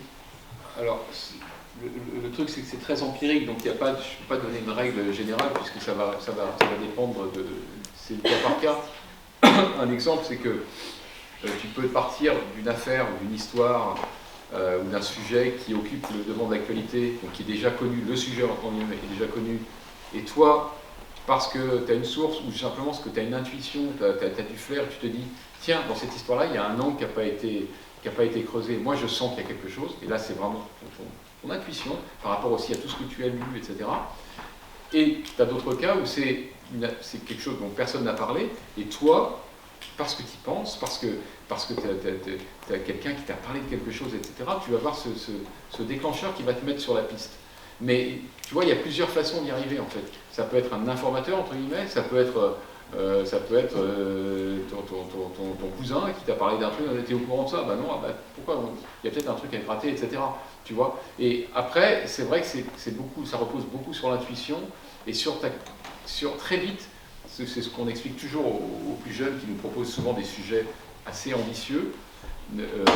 C'est pas qu'ils ont du mal en général à trouver des sujets d'enquête, ils ont du mal à les éliminer rapidement en fonction de leur faisabilité. C'est-à-dire que c'est bien beau d'avoir une super idée d'enquête, mais il faut immédiatement penser, oui mais qu'est-ce que j'ai comme fil à tirer? Comment ça va se passer concrètement? Si demain, on parlait de journalisme immersif, mais si demain un étudiant, ça m'était d'ailleurs un peu arrivé dans une classe, vient me dire, moi je voudrais faire une enquête au cœur des services secrets français, au cœur de la DGSE, moi je te dis franchement, je suis rédacteur en chef, je l'achète tout de suite, ça me passionne. Mais la deuxième question, ça va être immédiatement, tu as des sources, comment tu vas faire? Bah non, je sais pas trop, bah oui, alors on va sur le sujet, c'est même pas la peine, n'essaye même pas. Bon, une fois, ça s'était bien passé, parce que c'était quelqu'un dont j'ai compris que le père avait été dans les services secrets. Donc il n'avait pas toutes les infos, mais il avait quand même réussi à faire un truc très correct. Mais parce que la question principale, très vite, c'est ça. Quelles sont tes entrées possibles? Tu n'as pas toutes les réponses, mais est-ce que tu as des pistes? Est-ce que tu connais des gens? Est-ce que tu crois pouvoir connaître des gens qui en connaissent? Est-ce que tu vois où sont les entrées ou pas? C'est vraiment comme ça que ça marche. Nous, on prend toujours l'image du château fort quand on pense à l'enquête. Donc il faut imaginer que l'enquête, comme on dit souvent, pour trouver, il faut savoir ce qu'on cherche. Donc tu cherches à révéler quelque chose. Donc tu as une idée, voilà, je veux trouver ça, mais cette chose, c'est comme un trésor qui est caché. Et tu sais que le trésor existe, et tu as de la chance, tu sais même où il est caché. Il est caché dans un château fort. Le problème, c'est qu'une fois que tu as dit ça, c'est bien, mais le château fort, comme son nom l'indique, il est imprenable, inexpugnable, etc. Bon, le truc que tu dois faire quand même, si le sujet te passionne, si tu dois enquêter sur le château fort, tu dois faire le tour, etc. En espérant qu'il y a peut-être un fascistas qui est resté ouvert, il y a peut-être une porte de service, peut-être que tu peux circonvenir le gardien du soir, etc. Et que tu auras peut-être un moyen d'entrer. Et si tu vois très rapidement qu'il n'y a aucune entrée possible, malheureusement, il faut changer de sujet. Voilà. Mais tout part de toi, de l'idée que tu as, de ce que tu ressens. Moi, ma première grande enquête au monde, à l'époque, je faisais beaucoup de sport au monde, au tout début. La première grande enquête, c'est je vais dans un cabinet à Nice, j'enquêtais, tu sais, sur le GC Nice. Ouais. Parce qu'il y avait des problèmes, il y avait des bandits qui essayaient de rentrer dans le club de Nice. Et je vais dans un cabinet d'un juge d'instruction, et je vois un très très vieux monsieur assis sur un banc dans son cabinet d'instruction. Et le juge, je l'ai rencontré, je ne suis pas censé, mais bon, je l'ai rencontré, et je lui demande, mais c'est qui ce vieux monsieur? Il me dit, c'est un type qui a participé à des actes de criminels de guerre nazis, dans un maquis au fin fond de la Moselle. Et je dois l'interviewer à la demande de la justice allemande, parce que c'est un des derniers criminels de guerre français, nazis, qui avait été enrôlé à l'époque dans une division SS. Et il venait témoigner pour raconter ce qu'il avait fait, à la demande de la justice allemande. Et moi je me suis dit, mais c'est passionnant ça m'intéresse énormément, beaucoup plus que le sujet sur le lycée. Et donc du coup, j'ai récupéré le procès verbal de ce vieux monsieur, il a raconté ce qu'il avait fait, et en voyant cette histoire, il a raconté de l'intérieur la façon dont un maquis entier avait été trahi et que ça avait débouché sur la mort de 120 personnes fusillées par les Allemands. Et j'ai tiré le fil en fait, tu vois, de la pelote comme ça, etc. Tout ça à partir d'une rencontre dans un cabinet d'instruction à Nice. Et je suis allé sur le terrain, etc. Et j'ai réussi à reconstituer la vie de ce maquis, comment il avait été trahi et comment 120 personnes avaient été tuées par les nazis. En partant juste d'une rencontre. Donc c'est ça qui est génial dans ce métier aussi, c'est juste un truc que tu vois tout d'un coup et tu te dis tiens, je vais essayer. Et le bouquin sur Macron, et on peut terminer là-dessus si tu peux lire, c'est que le bouquin sur Macron, c'est parti d'une phrase de François Hollande qui nous a dit « il m'a trahi avec méthode ». En parlant de Macron, il m'a trahi avec méthode. Et bien avec Fabrice, on s'est dit qu'est-ce qu'on peut raconter par rapport à ça? Tout le monde a raconté plein de trucs. Qu'est-ce qu'on peut faire nous? C'est raconter la méthode. Et donc, on a passé 2 ans à essayer de raconter de l'intérieur comment, avec méthode, pour le coup une vraie méthode, Macron a trahi Hollande et ensuite a trahi ses électeurs sur certains aspects, mais ça c'est autre chose. Et juste, il y a un complément par rapport à ce que tu dis, parce que sur Macron, ça c'est sur le fond, mais sur la forme, il y a un deuxième élément déclencheur, c'est qu'une fois que Macron est élu, il fait ses premiers vœux à la presse traditionnels pour les présidents de la République. Et là, qu'est-ce qu'il fait? Là, on est stupéfait de découvrir ça. Il nous fait la leçon. Il fait la leçon aux journalistes. Bon, il a le droit, il n'aime pas trop les journalistes, moi j'ai pas de problème. Mais surtout, ce qu'il dit, il dit en gros, il critique évidemment en creux ce qu'a fait Hollande avec nous. Mais ça, c'est pas le plus important. Surtout, il dit, moi je veux que les journalistes, vous journalistes, vous arrêtiez de vous intéresser aux coulisses, à la façon dont je prends mes décisions, pour quelles conditions, pourquoi. Non, je vais vous intéresser à ce que je dis, à ce que je fais. Voilà, circuler, il n'y a rien à voir, n'allez pas voir dans les coulisses. Et là, on s'est dit, mais il nous provoque. Parce que, sincèrement, notre définition du journaliste, c'est exactement faire ce qu'il ne veut pas qu'on fasse. C'est même pas contre Macron, c'est que les journalistes, ils sont là justement. On n'est pas là juste pour relayer la communication. Ils n'ont pas besoin de nous, de toute façon, tout est diffusé, il y a des communiqués de presse, tout est relayé en direct sur les chaînes d'infos. Nous, on a besoin de nous pour éclairer justement pourquoi il a pris cette décision et pas tel autre, pourquoi il a nommé tel conseiller et pas tel autre, pourquoi il a fait ceci, pourquoi il a confiné, pourquoi il n'a pas confiné, est-ce qu'il s'est engueulé avec Édouard Philippe, etc. C'est les coulisses, c'est les dessous, mais c'est exactement ce qu'on doit nous mettre au jour. Donc les deux mis bout à bout, bah, ça a donné ce livre. Voilà. Question sur Guerre. Une question sur ce bouquin. Vous dites très rapidement que tout l'entourage du président a eu pour consigne de ne pas vous parler. Vraiment de faire silence. Et du coup, est-ce que quand vous êtes parti et quand vous avez découvert ça, vous n'avez pas eu un peu des doutes en vous disant on va peut-être avoir un point de vue biaisé par que des gens qui ont intérêt à nous parler? C'est une bonne question. On se la pose systématiquement à chaque enquête, ce que vous devez faire, hein, systématiquement sur pourquoi est-ce qu'on vous parle, pourquoi est-ce qu'on vous dit les choses. Et là, on se l'est posé.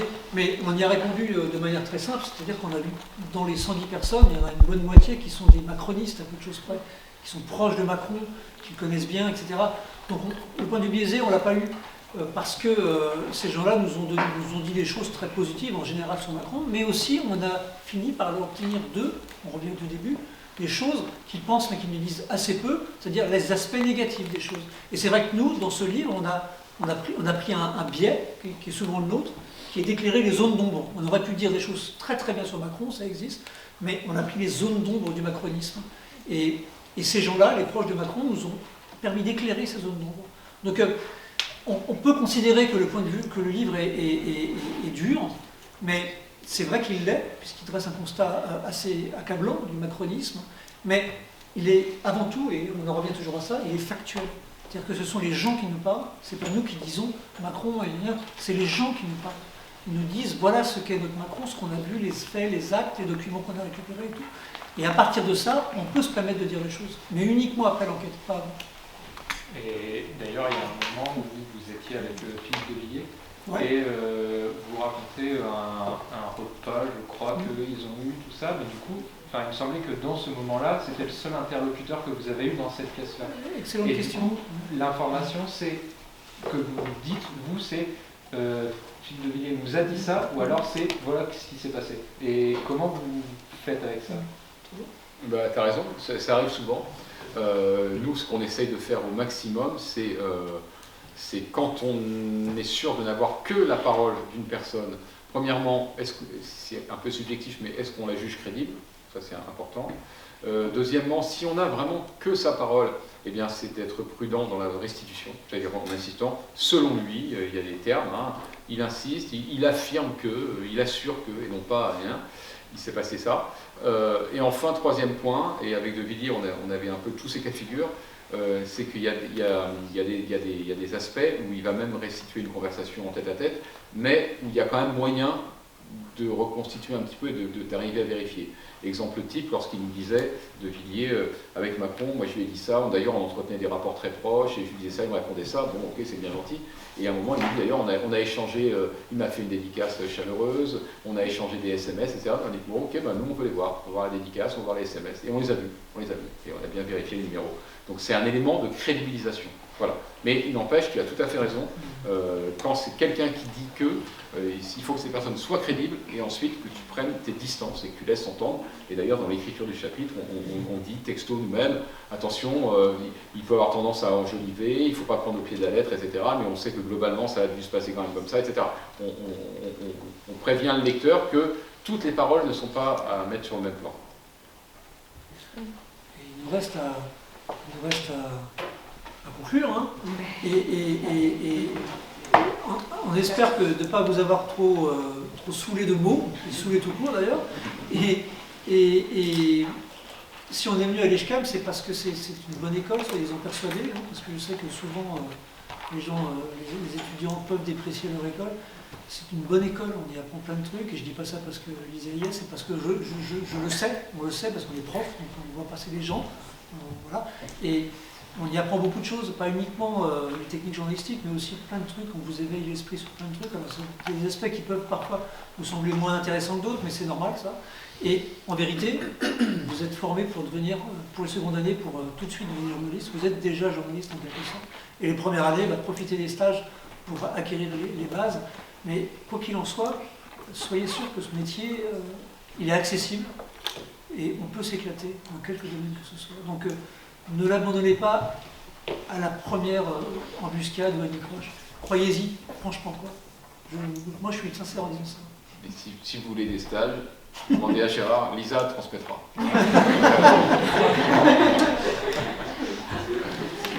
Donc c'était un plaisir. Merci pour vos questions.